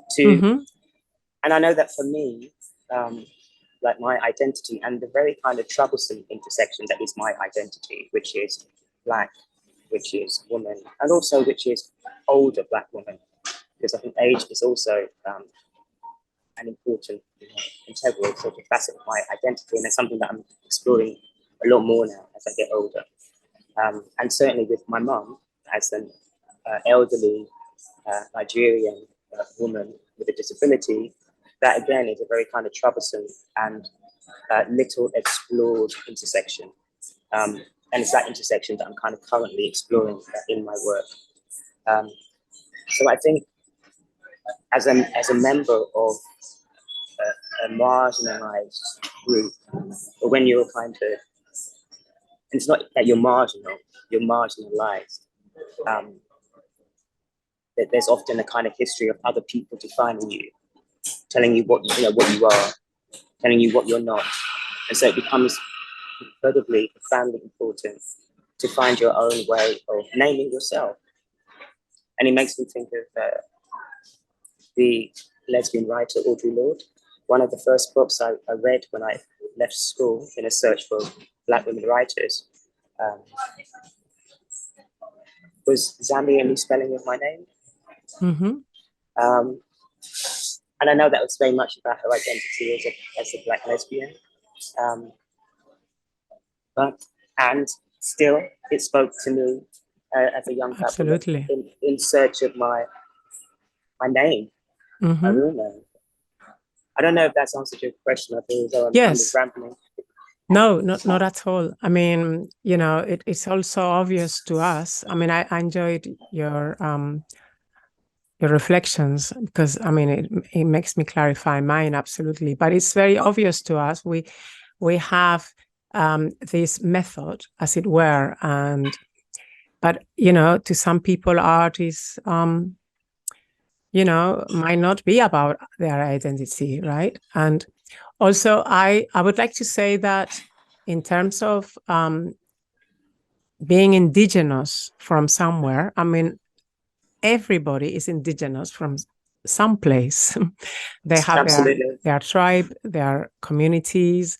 They come from somewhere. Sometimes they might not know, or maybe they were brought up somewhere, and that's, you know, that is another of their identities. And anybody could dig into that. I mean, it's just a matter of say, you know, let's say a method. Okay, so if you were to talk about if there was a method in which one would interrogate their that she within themselves, what would that method be? What would that method be? How do you find yourself? How do you take her out? How do you talk about her? Sometimes, like you and I, you know, we talk about our families. I even think about my grandmother, who I haven't met, but my Haitian grandmother, and she lived alone in the mountains, and she didn't take care of her children. I mean, not that she didn't. Their father, my grandfather took care of the children they had together, and she was living alone, by herself. I imagine her at the top of a mountain. So I'm like, okay, what kind of person was she? And I see her picture and I see her arms, and they're skinny and veiny like mine. And I identify myself through her, and I haven't even met her. Okay, so let's talk about this symbolism, the she that we are trying to take care of, to explore, to talk about, all the multiple she and she and she, her and her and her. Tell me, how do you explore them? And would you say that now there is a method to talk about our female identity? I mean, you are a workshop facilitator. What would you do if you were in my situation and you had to talk about fostering identity in your work? What would your first steps be, especially in terms of like the symbolism of she? I think I would be moved to invite participants to converse with or reflect upon the women in their lives, their matrilineal link or line or threads. I would be moved to invite participants to engage with or to engage in conversation with the women in their lives through creative writing, through letters to women in their lives that they may not have met. So you've spoken there about never having met your grandmother, but kind of looking at your own arm and seeing the connection, a kind of physical connection, because you're talking about your body, right? Yes. Between yourself and a woman from whom you've come without her, you, right? Even though you haven't met her. So I think I'd be very moved to, invite participants to explore those kind of connections. But Bunmi, tell me, why is it important? Why is what important, Paloma? Why is it important to do it at all? Why do we do it?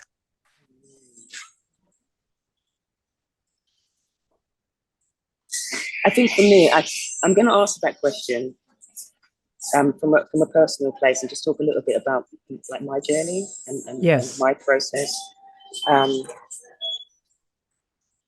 And my relationship with my mother. We spoke a little earlier on about us both being carers. So, I'm a carer, my mum has dementia. And I feel very much that, as she's leaving, as she's disappearing, she's kind of taking a part of my history, with her. And she's the most important female figure in my life. And so she's the kind of carrier of a very important story, and it's part of my story. And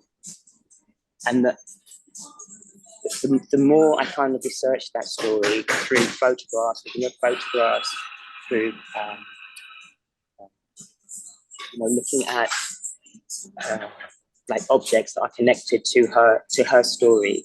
For example, the African cloth that she wore when she got married, just things like that, like objects connected to her and to her story, that my story takes shape, my story gets clearer, and the ground on which I stand, is a lot firmer, and I'm more sure of myself as a Black woman. So there is a continuum, would you say, between her story and your story and your daughter's story? Yes. And all of our stories. All of our stories. Is there a collective she, would you say? A collective feminine? Because I need you in my life. I mean, and we mean a lot to each other.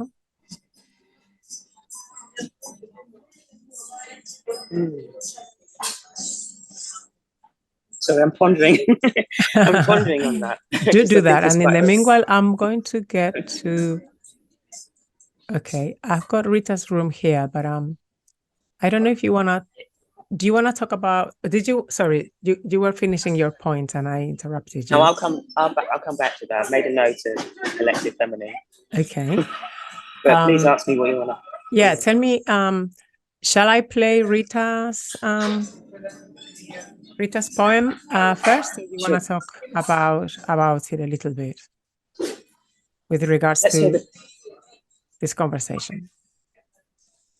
Shall I just give you a little bit of context? Yes, please. Okay, so this poem was written in memory of a dear elder woman friend of mine, who was also, I would say, a maternal figure, because she was several years older than I was.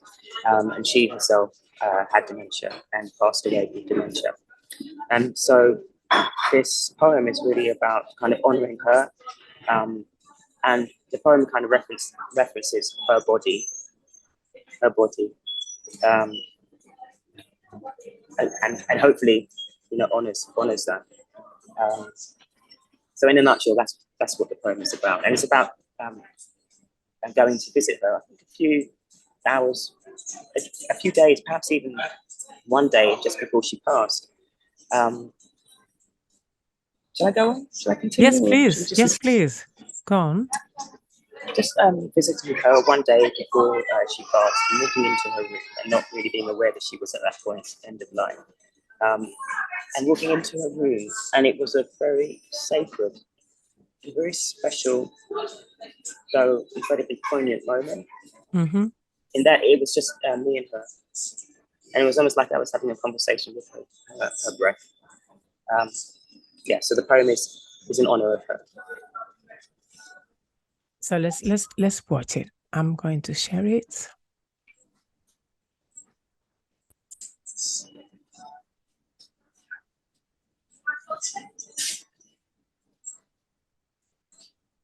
Pray, my last nerve holds steady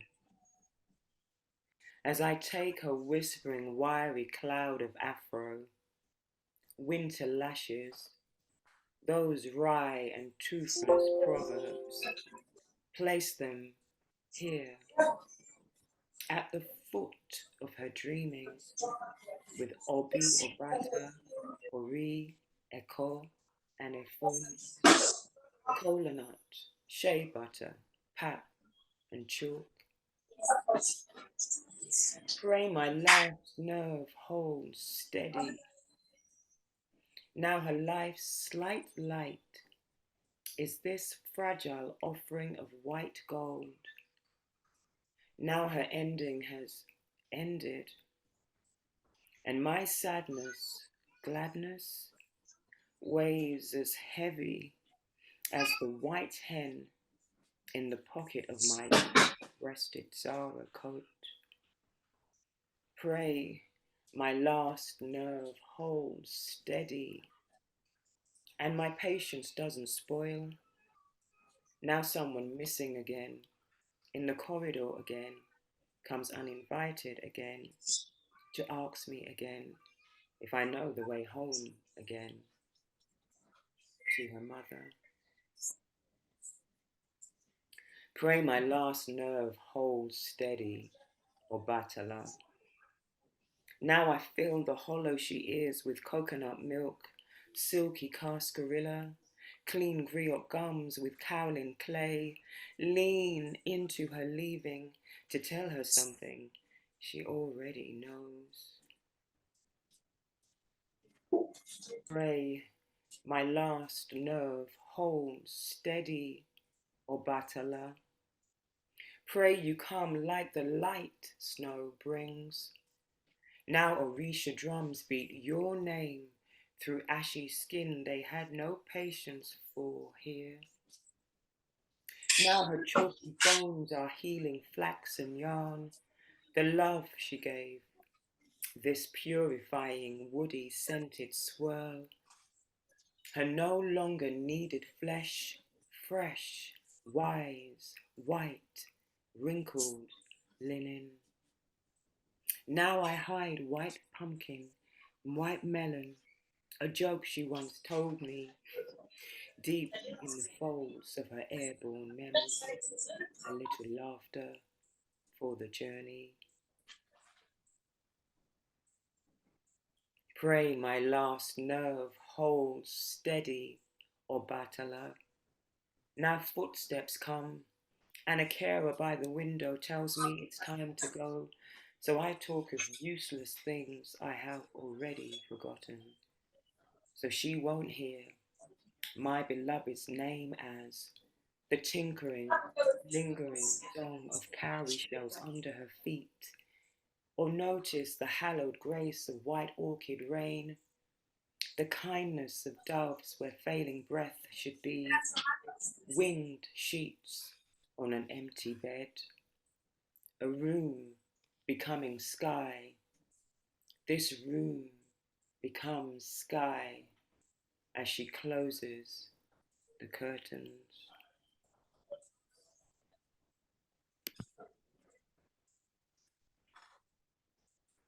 So beautiful.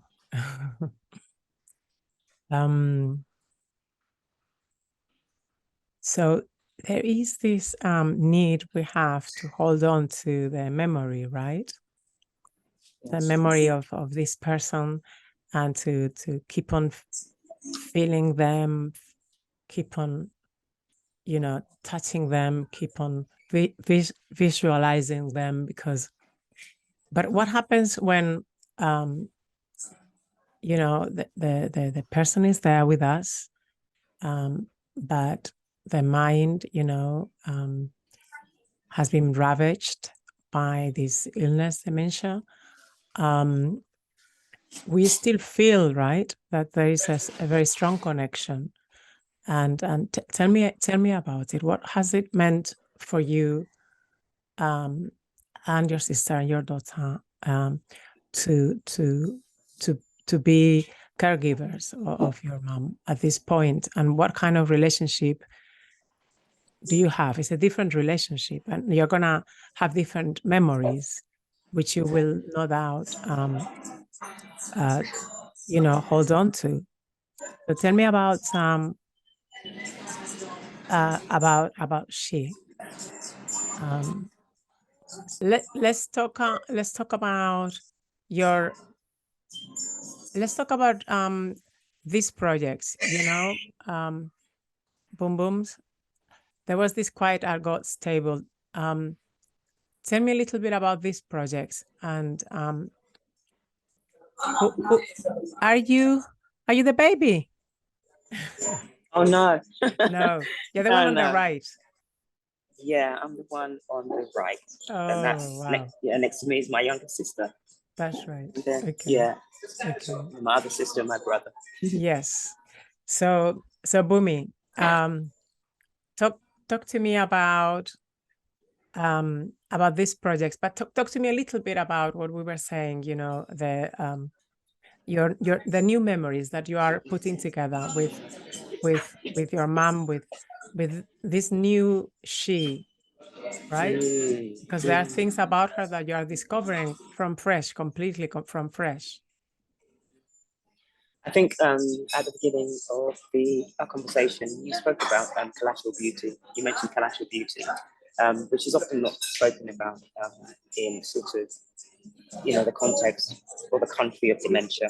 There's often a lot of focus on the things that have gone or are going. And there is a lot of sadness around that. And there's a mourning that takes place around that. And, you know, often dementia is kind of described as a kind of living death. And I think that there are different experiences of dementia.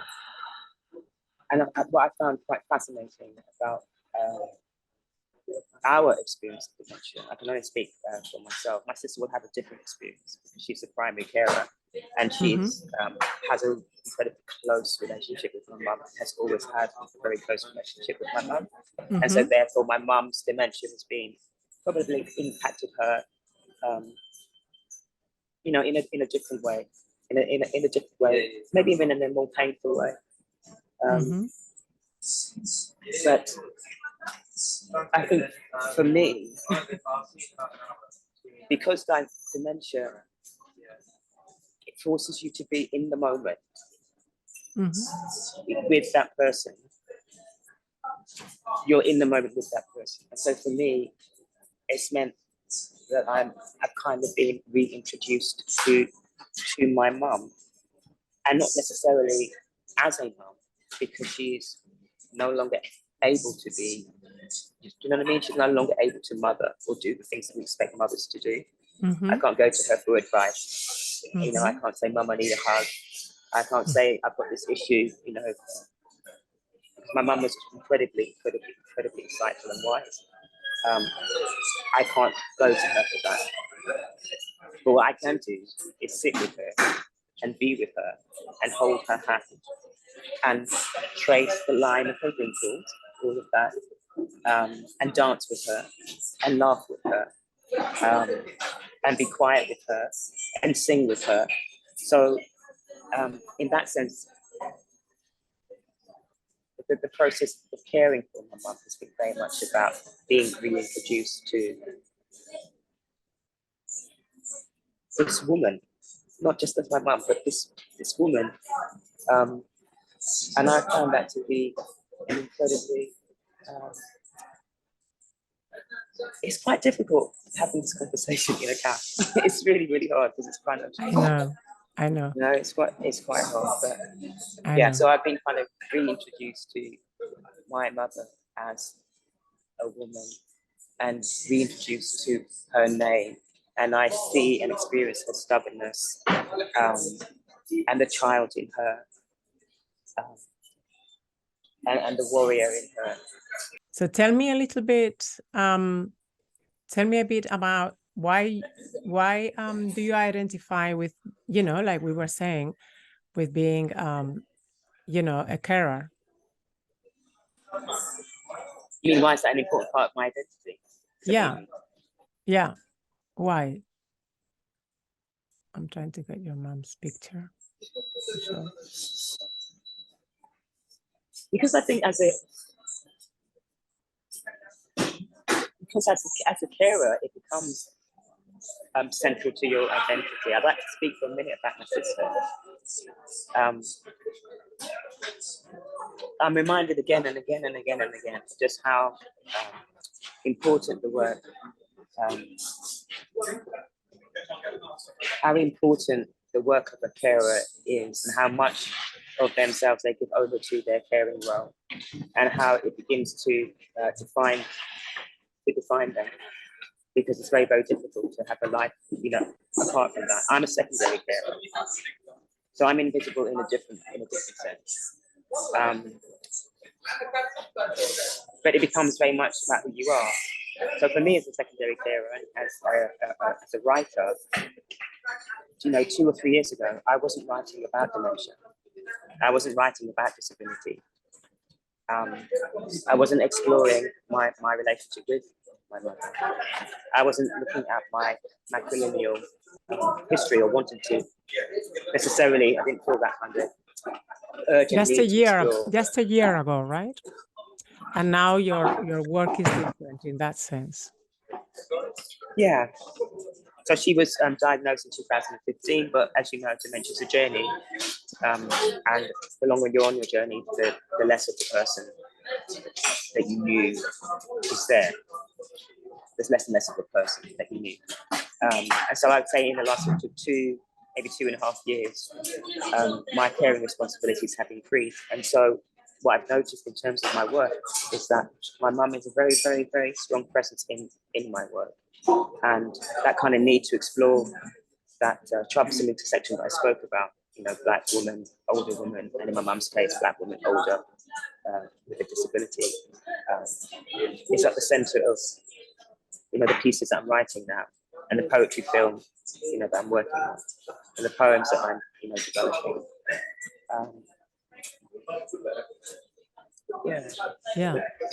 Well, Bunmi, it's been beautiful talking about your work again, about, you know, it just makes me feel closer to you. And also, I think that you agree with me that the main tools that we have in this work is our memory.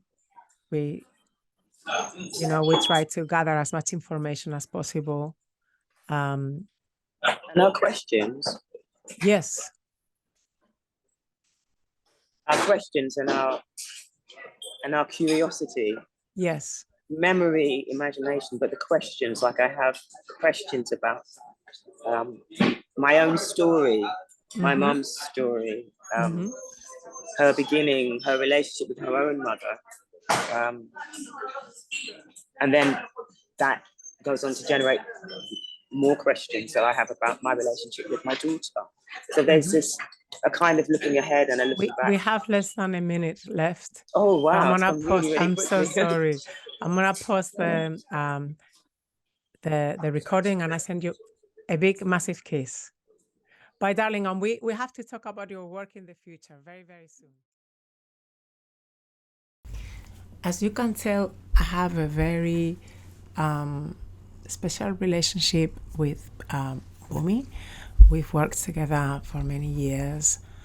And, well, I am planning on creating a metahuman character of her. And you wonder, oh, what's a metahuman? Okay, a metahuman is what you're going to see now.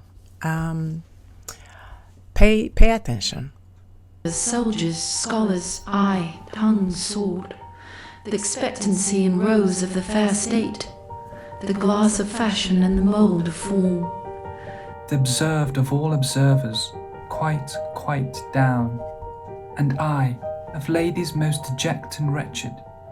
Basically, this system is able to map the actor's voice onto the 3D. The 3D metahuman is called. And what happens is that that we are able to track the eyes, track the facial expressions with a special software that maps the person's face. So I'm gonna create this character of Bunmi, and she is going to be able to send me her motion, the motion of her face. I can use the motion of my body to combine that on the character, and I will use Bunmi's poetry and mine, probably with more than one character. So now we are going to work on this metahuman, which is the name of the 3D model. This metahuman of Bunmi, I'm going to show you how to go about it, how to make it. Deject and wretched. That sucked the hammy of his music vows. Now see that noble and most sovereign reason, like sweet bells, jangled out of tune and harsh, that unmatched form and feature of blown youth, blasted with ecstasy. Oh, woe is me. To have seen what I have seen, see what I see.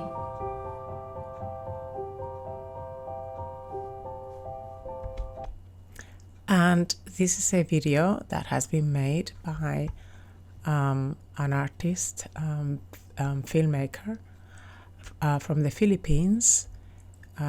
His name is Jay, and he lives in the United States. He has a wonderful channel if you want to follow it. And, you know, he explains how to motion track the movement of a person to a 3D object. And there is another channel that is also fantastic, which is the channel of Prompt Muse. Prompt Muse is a fantastic artist who makes great tutorials. She also has she has a web page as well, and an Instagram account. And I would tell you to like definitely go and check her out, because her stuff is excellent. So let's go and work on Bunmi. The soldiers, scholars, eye, tongue, sword, the expectancy and rose of the fair state, the glass of fashion and the mould of form, the observed of all observers, quite down, and I, of ladies most deject and wretched. Basically, this system is able to map the actor's voice onto the 3D metahuman is called. And what happens is that that we are able to track the eyes, track the facial expressions with a special software that maps the person's face. So I'm gonna create this character of Bunmi, and she is going to be able to send me her motion, the motion of her face. I can use the motion of my body to combine that on the character, and I will use Bunmi's poetry and mine, probably with more than one character. So now we are going to work on this metahuman, which is the name of the 3D model. This metahuman of Bunmi, I'm going to show you how to go about it, how to make it. Deject and wretched, that sucked the hammy of his music vows, now see that noble and most sovereign reason, like sweet bells, jangled out of tune and harsh, that unmatched form and feature of blown youth, blasted with ecstasy. Oh, woe is me! To have seen what I have seen, see what I see.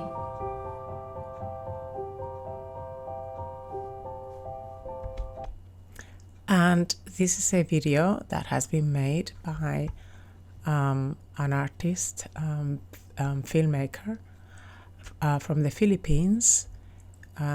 His name is Jay, and he lives in the United States. He has a wonderful channel if you want to follow it. And, you know, he explains how to motion track the movement of a person to a 3D object. And there is another channel that is also fantastic, which is the channel of Prompt Muse. Prompt Muse is a fantastic artist who makes great tutorials. She also has she has a web page as well, and an Instagram account. And I would tell you to like definitely go and check her out, because her stuff is excellent. So let's go and work on Bunmi. Okay, so here I am, and I have, some images of Bunmi. Not many, actually. This one I kind of turned into this because Bunmi wouldn't give me any pictures of herself. I only have this one. And well, I had to kind of be creative with Photoshop. But that's not gonna stop me from creating my metahuman, I don't think. Is we are going to use Blender, right? So we get rid of stuff here and stuff there. I am not, go away. I'm not such a, I'm learning Blender, so I'm not very good at it. I've installed this plugin, which is, easy to install. I can let you know how to do it if you're interested. Blender is free, it's open source, so it's a 3D modeling software package. Okay, so we are here in Blender, and what I was saying is that I have have Ken tools. I've downloaded the it's Keen tools. Sorry, I've downloaded the face builder add-on. It's just a zip file, not a big deal. And I go here, edit, preferences, and install. I install this. You have 30 days free, and that's really cool. I've got a key because I already passed the 30 days. So the plugin is here, Face Builder. So first I create a new head, and it creates this head, and then I add images, and I don't have a lot of images of Bunmi, but I'm gonna get the front and side view, and I open them. Okay, so, and I have this one, which is Bunmi's front, and the side view, which is a very special side view, but anyway. So I have the front, and what I do is align face, and here I can work and put more little pins, just by clicking on here. I don't know much about this. I just want you to know that I'm doing it really quickly, but it's not difficult, right? So the idea is that we don't use too many pins, apparently. Right.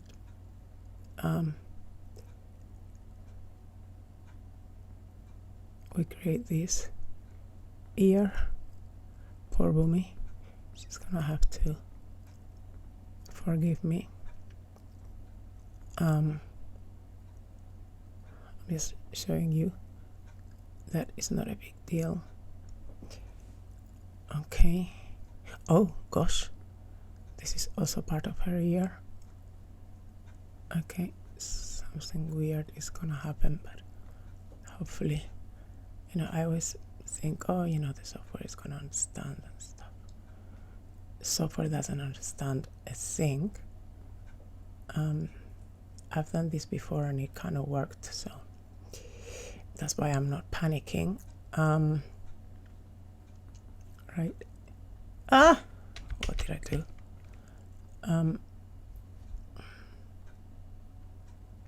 I want to go to the top of, presumably, of this image. I don't know much about how to use this, so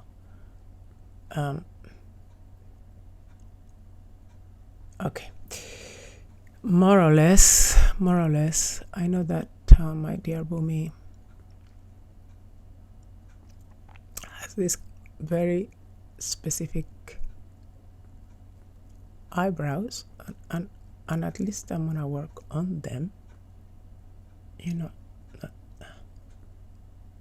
hopefully I'm not doing a terrible job at this.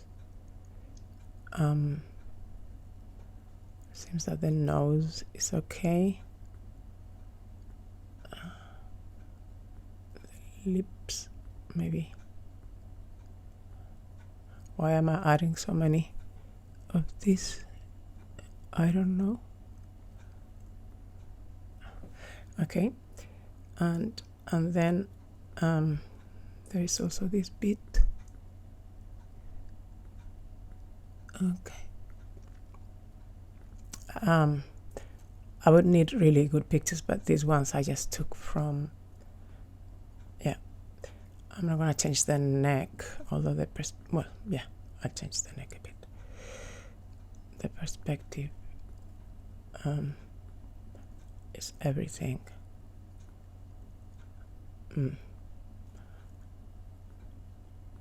Oh gosh. It goes like that, right? Yeah. So I should be able to do this somewhat. Okay. There. Ooh! Something happened here.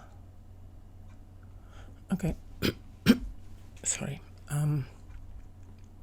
So it seems that the job is not terrible. Okay, so that's supposed to be okay for now. The eyes are more or less okay. Okay. All right, and now I go to the side view. The side view is problematic. There you go, side view. Oh, not too bad. But I know that I kind of invented this in Photoshop from an earlier image, which was like this. And I know that Bunmi's head is not like that, but you know, hopefully we'll have the possibility to like improve this. I mean, this is only like a quick test. I just want you to know that I'm terrible at this. I think it's important that you know this so that you don't get like funny ideas of, you know, ooh, God, something like that. I have done a really bad job, señorito. I don't wanna kind of, seems that, okay, let's try again there. At least with the bits that are real, you know? Okay. By that I mean the bits that I have not created from her face. Why didn't I wanna use the other image? Because like that. I know her head is bigger, actually. So might, but I don't want to change all this. Okay. This is for her eyebrows.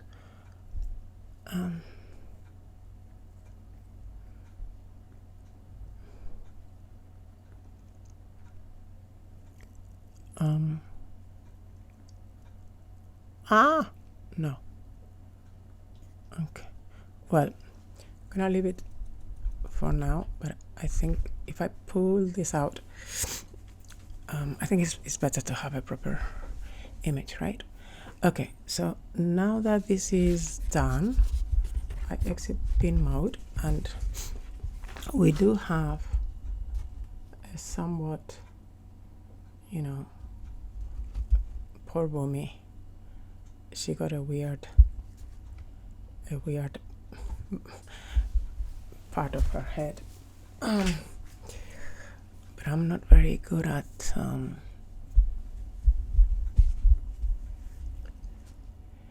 yeah, well, this is what it's gonna be because I don't have more images, yeah, for now. And I just want you to know, to see what happens. So when you play around with this software, and now, well, what we have to do is to create a texture, right? This is presumably the right resolution. We create a texture and I go yes. Okay, so it has created a texture, and it doesn't matter that we are missing, you know, the stuff from her head. It's not so bad.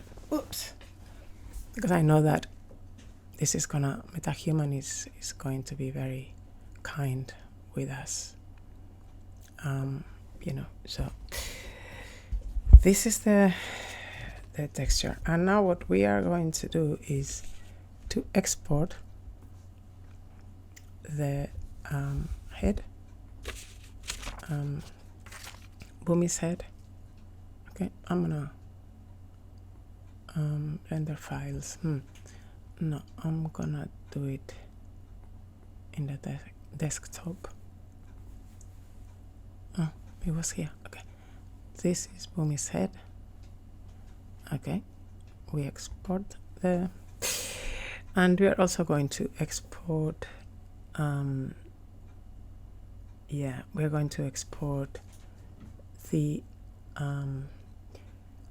file as an FBX, Bunmi FBX. We export it. Meanwhile, we also save. And now, yes, this is Prompt Muse. She does the most amazing tutorials, and the one to checking all out these options is this one. She explains in detail every single step in a very, very clear way, and it's delightful, you know, to kind of see her how she deals with this. So and she explains. So I'm gonna follow this to the T and see what happens. So let's go and start creating this MetaHuman. Yes. Usually, you know, the ideal thing is to go and launch the Epic Games launcher, and from then on, you know, you'd go to Unreal Engine and launch, the version that you have got installed, and you haven't got it installed, yes, and see which one you could install depending on the capabilities of your equipment. Go to Epic Games and download a different version.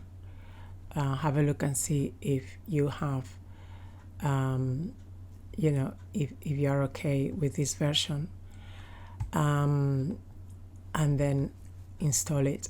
Or, you know, you can always install an earlier version of the software. Okay, it allows you to kind of immediately open a project, but for some reason, I don't know why, it's not working for me. So I just go straight to Unreal Engine and I open it from the program as opposed to from the Epic Games launcher. Usually it takes a long time for me to also to initialize Unreal Engine. So don't worry if that happens. It has not happened quite yet, but you know, it might actually happen. So anyway, so usually you would go to film and video events, click on blank, and then create a project. Okay, so this is what you would do. I already have a project, just created, nothing else. So I'm gonna open it so that it doesn't take forever. Anyway, so I'm gonna open it.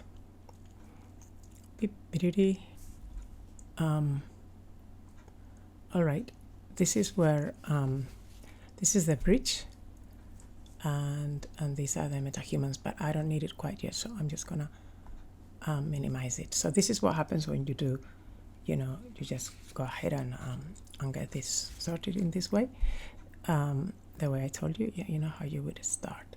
So this is the content browser, and what we want, oops, I wanted to make it bigger here.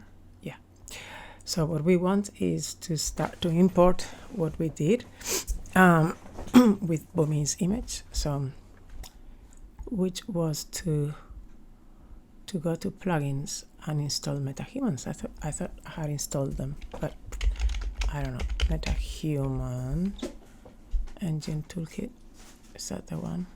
That's the one. I want to enable it. I have to restart. Okay, but I don't want to restart without saving, so I'm gonna save all, whatever. Okay. Okay, so it's finishing the loading. I hope I won't have to restart so many times. Okay, so I'm gonna come out of the plugins. Right. Do I want to update it? If I update it, thank God for that. Okay, and I save all. All right, so now I go here, and I should have my metahuman animator. Yes. Okay, metahuman, and I want to create a new metahuman identity. Okay, and I'm gonna call it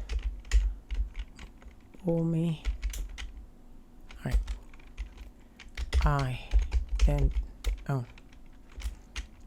Bunmi again, metahuman. Yeah, Bunmi metahuman.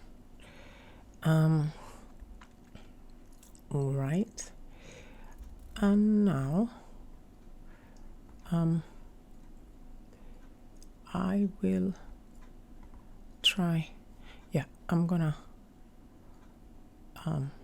open Bunmi. Okay, so this is the Bunmi metahuman, and we need to import the mesh. Yeah, some of the things, you click on them and yeah, because I double clicked, it's gonna take its time to import the static mesh. It's gonna import, the head, of the metahuman, the components from the mesh. So it's kind of okay. And now we have to click here, right click and lock camera, so that it doesn't, that pose doesn't quite move. We have to track the active markers, and well, I'm not gonna change it because it's a lot of work. It does seem to be more or less all right, and we want to go to the body, and choose a body for Bunmi. I guess this one. There are several types of body. I mean, she's quite thin, so okay. So now we go mesh to metahuman, auto rig, the whole thing. There you go. And it's gonna go, it's saving, and it's gonna go to the what is called the Quixel bridge, which is just a fancy name to access the metahuman database, so that I can give my metahuman Bunmi, I can give her more details from this incredible technology. So it's finishing this current operation. Beep, beep, beep, beep, beep. Look, I could have fitted teeth. Let's not get ahead of ourselves. We are not doing that much. I think we've done enough.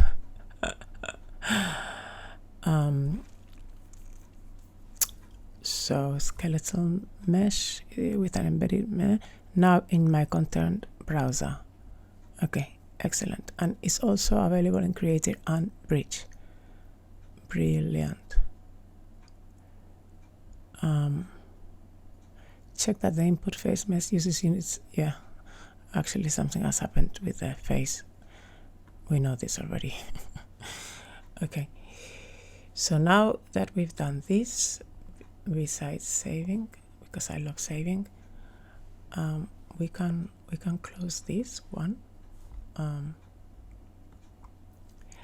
and if we go to the Quixel bridge, we were there before. Okay, we will connect with the metahumans in my account. I think, oh, I thought I had signed in. Okay, I have to sign in again. Oh, yeah. And now let's go to my metahumans, and I'm gonna find Bunmi here.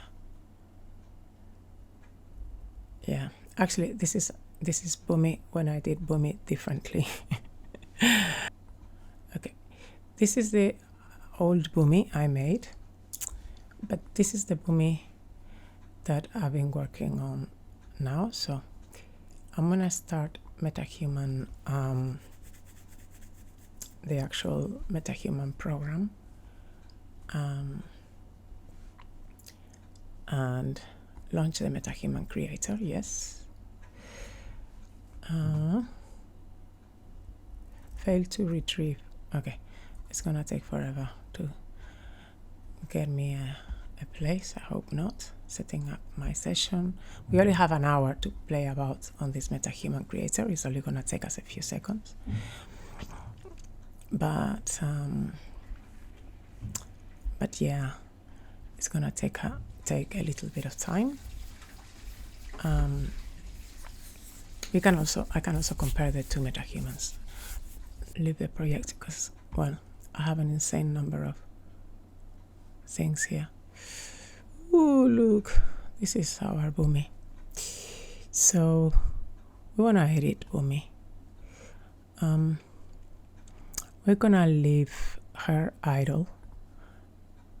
So, hello, idle, yeah. And we're gonna decide, you know, what? Look at this character. I don't know what that is. Okay, skin color. Let's assign skin color to our Bunmi. Okay. All right. For now, there's like roughness and less roughness. Like this is no roughness at all, and this is no contrast at all.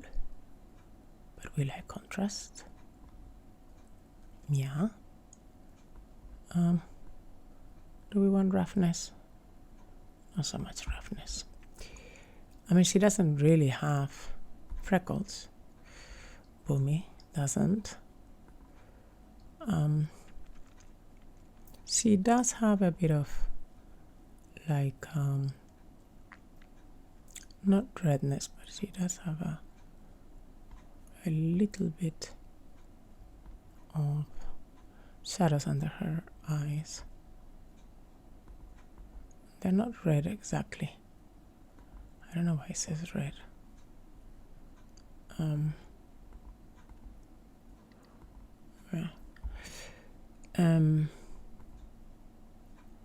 Yeah. Yeah.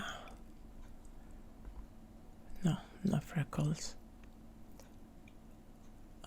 Different types of texture for her skin. Bunmi's skin is quite, yes, more like that. She doesn't have like, let's see. She doesn't have a lot of like marks. This is very, for some reason they always come out very young, you know. Okay, eye color. There are some like presets. This is the base color. You know, there are lots of things that can be done about her eyes, but I'm not gonna get too caught up. Just to give you an idea, teeth. Very alright, maybe whiter, actually. Yeah, more like it. Gum color. I'm gonna have to ask her. Okay. Plaque? What plaque? She hasn't got plaque. Oh. Alright. Makeup. She doesn't really wear makeup. Let's see what happens. She's supposed to have makeup. I think she has makeup. No. But maybe this will give her a different kind of. Yeah, maybe that. More like it. Yeah, not so rough. All right, let's go to the head. Yes, salt and pepper, man. She's got salt and pepper. I don't know what that was. Okay, eyebrows, good. Eyelashes.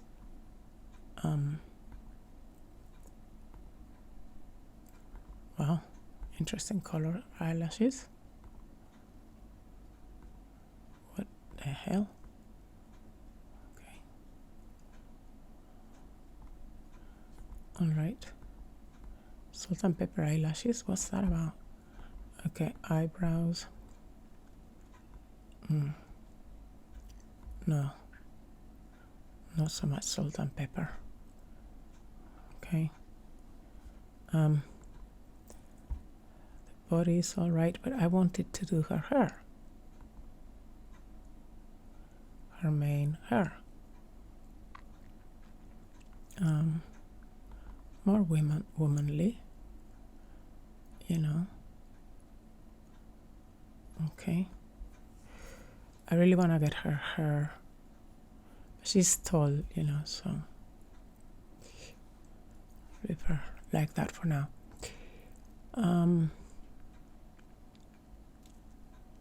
I don't quite get what's going on with the why can't head? Where's the hair? There's no hair. Style. Oh, finally. Okay. This is where you really need, you know, this is where you really need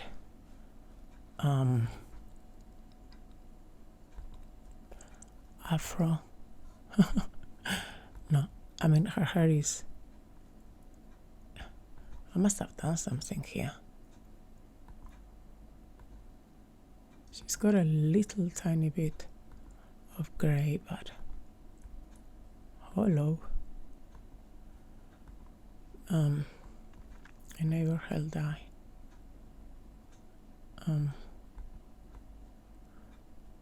It's kind of thing that I'm not very good at. No. But this is not what her hair looks like. She's got very short hair. That's a different Bunmi.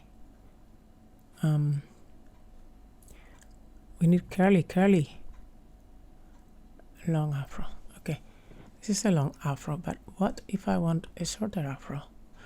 Yeah, we cannot quite, just get it the way we want it just yet. So I'm gonna leave it like that, because if it's very like shaved,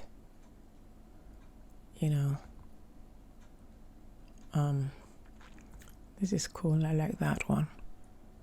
But I don't know if we are trying to do Bunmi really or not. Actually, I kind of like this. I'd like to put some. Yeah, we were saying hair dye, like nope, a little bit of hair dye, but as in like no, we don't want any hair dye. What I actually wanted was to give it a little bit of gray, but I don't know. Yeah, that's the salt and pepper, I think.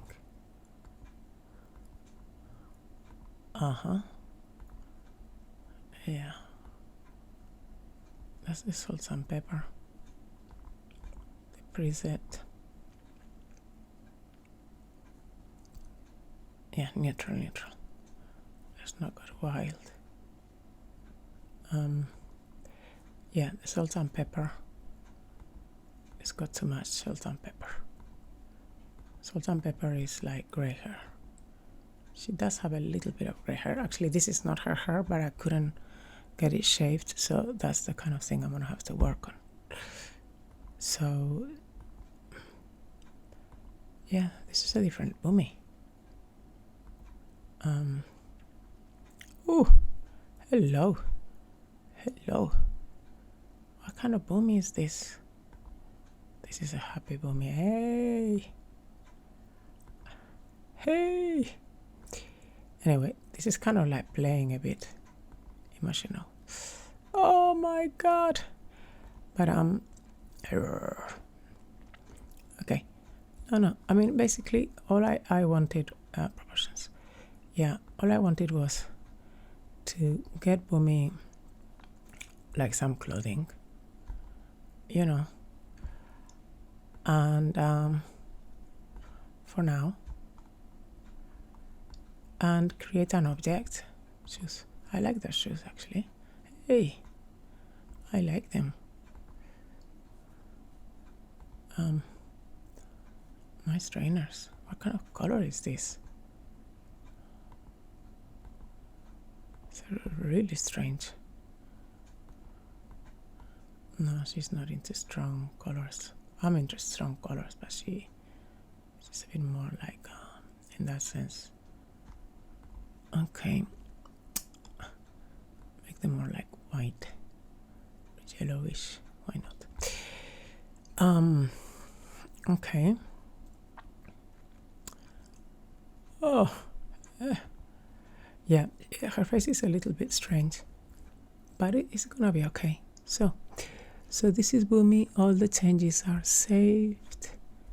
I'd like to change the color of that shirt. We're gonna make it whitish. Yeah. Hey, can we see you? Yeah.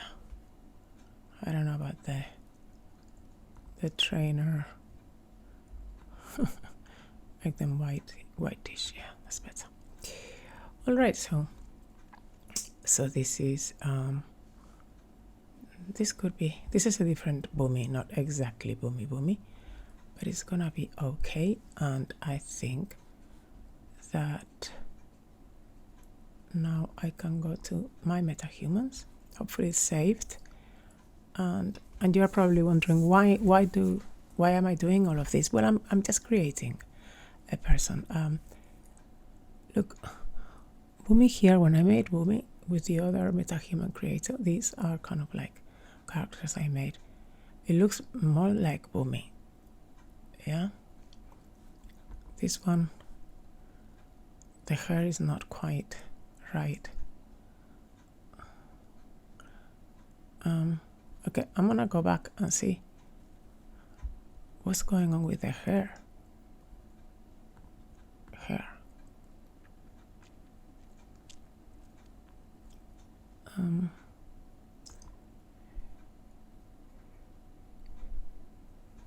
Details, maybe.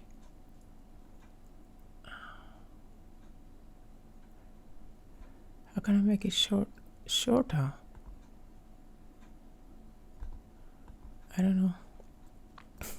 Poor Bunmi. Why can't I get Bunmi with a much shorter hairstyle?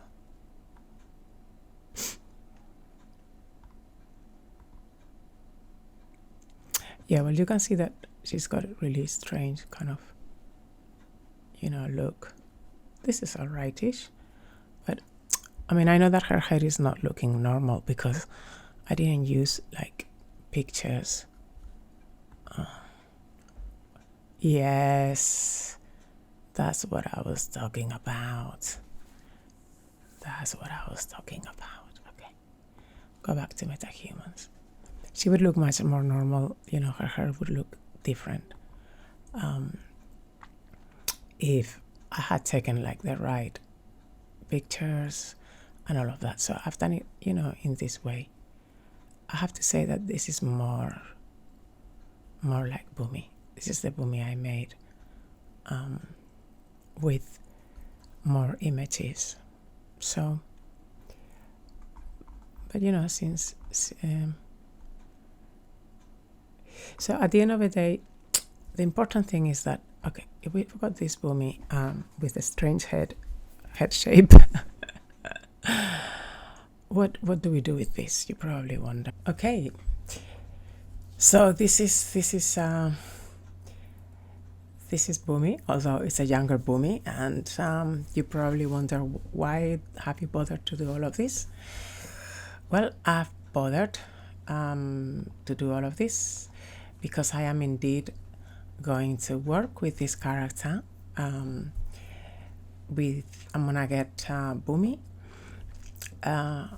to say one of her poems, and I'm going to do the motion capture of her movements. Or maybe if she's not around and I only get her voice, I will get her to send me the audio, and I will do the movements, right? I will do the movements, and I will transfer those movements to this avatar, because I find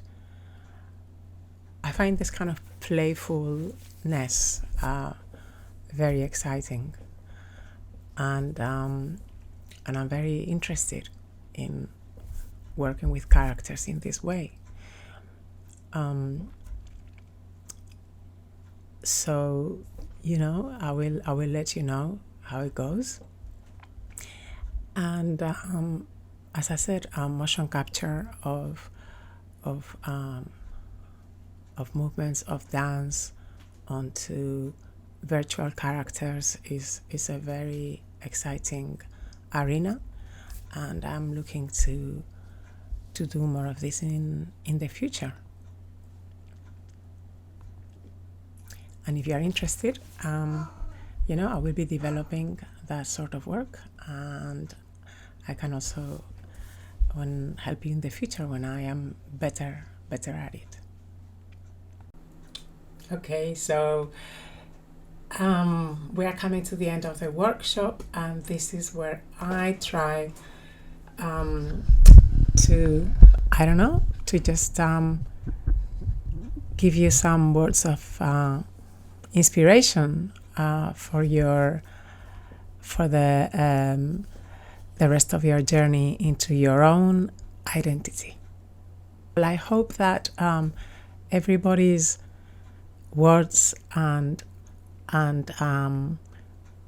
work methodology and their trajectories and life journeys have inspired you to look further and deeper into your identity. What I would say as the beginning of any work to do with digging into what's buried or what's not so visible, or otherwise you would have talked about it already, is questioning about your roots. What are your roots? Why don't we think about the communities you belong to? And I mean communities in plural because, there are so many different communities and tribes that we all belong to, from within our families, even our workplaces, our hobbies, our passions, Yes, let's think about your roots and those communities. I would say to you, as a second kind of word of advice or recommendation, write down the words that describe you, but in the best way, in an empowering way. It's important to talk about the things that lift us, that raise us from our doubts. There will always be time to feel our hearts wounded if we dig deeper, but let's think about those words. And also,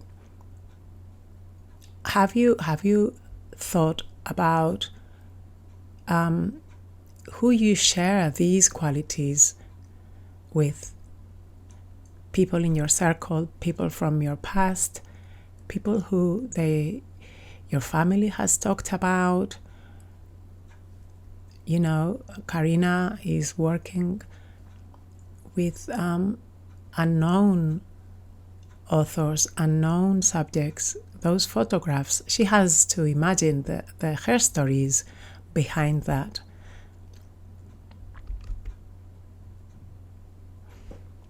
And this is like the nitty-gritty, right?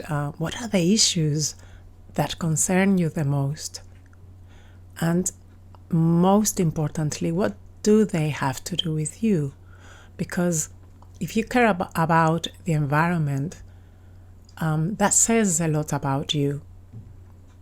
And you don't always have to think of race and place of birth and nationality. Digging into our identity and exploring that has to do with a lot more. We are only like a speck of DNA. As they say, star seeds. So what do these things have to do with you? Because they would, if you explore them, they will talk about you as well. What are your links? What are your attachments? Why do you care? And in terms of feminine symbolism, I think that if you identify as a woman, or if you feel that part of you is female, or if you want to explore at those times in which you feel more feminine, or if you have your own or ancestral view of femininity, think about, images rather than words. Do a self-portrait. Write in an abstract way. Just journal. Sometimes we get a lot of stuff from those pages. And I would say to you, describe the women, non-binary people in your family, or even your chosen family. Who are these people? Why do you feel that you belong to them? I think about my grandmother, whom I never met. But when I saw the picture, it was like a transfixion for me, because I felt that, this woman who lived alone in the mountains could have been an artist, could have been a rebel. Physically, she looked like me. I mean, she was my grandmother, right?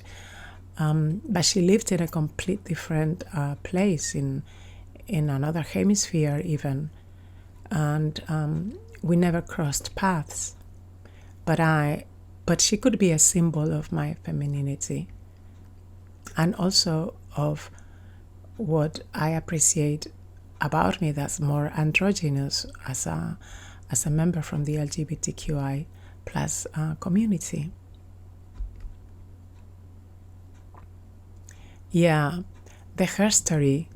Audre Lorde has a beautiful poem about this, and I'm going to play it, and then I'd like you to tell me what you think about it. A litany for survival. For those of us who live at the shoreline, standing upon the constant edges of decision, crucial and alone, for those of us who cannot indulge the passing dreams of choice, who love in doorways coming and going in the hours between dawn, looking inward and outward at once, before and after, seeking a now that can breed futures like bread in our children's mouths, so their dreams will not reflect the deaths of ours. For those of us who were imprinted with fear like a faint line in the center of our foreheads, learning to be afraid with our mother's milk, for by this weapon, this illusion of some safety to be found, the heavy-footed hoped to silence us. For all of us, this instant and this triumph, we were never meant to survive. So when the sun rises, we are afraid it might not remain.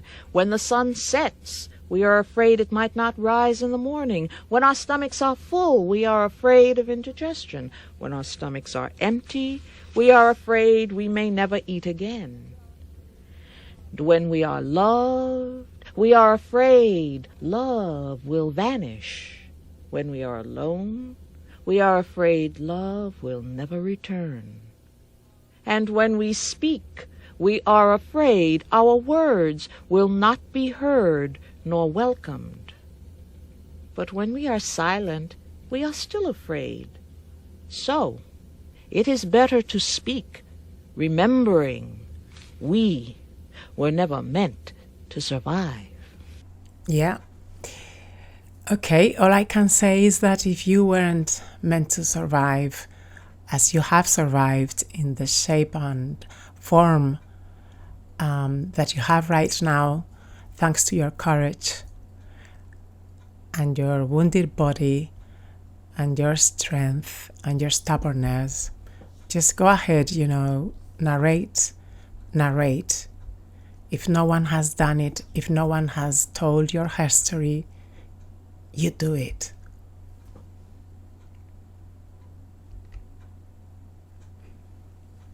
And who is she? Remember when I was talking to my friends, about she, and when Maisha spoke about these women, who is she in your life? As in you? As in them? How do they present themselves to the world? Who is embodying the little parts of this symbolic and collective she? Who listens to her? Who does she represent? Do you like this she because she is like you? And again, when we talk about self-representation, what about just being you? Represent yourself. Sometimes we talk about ourselves just simply so that we don't disappear.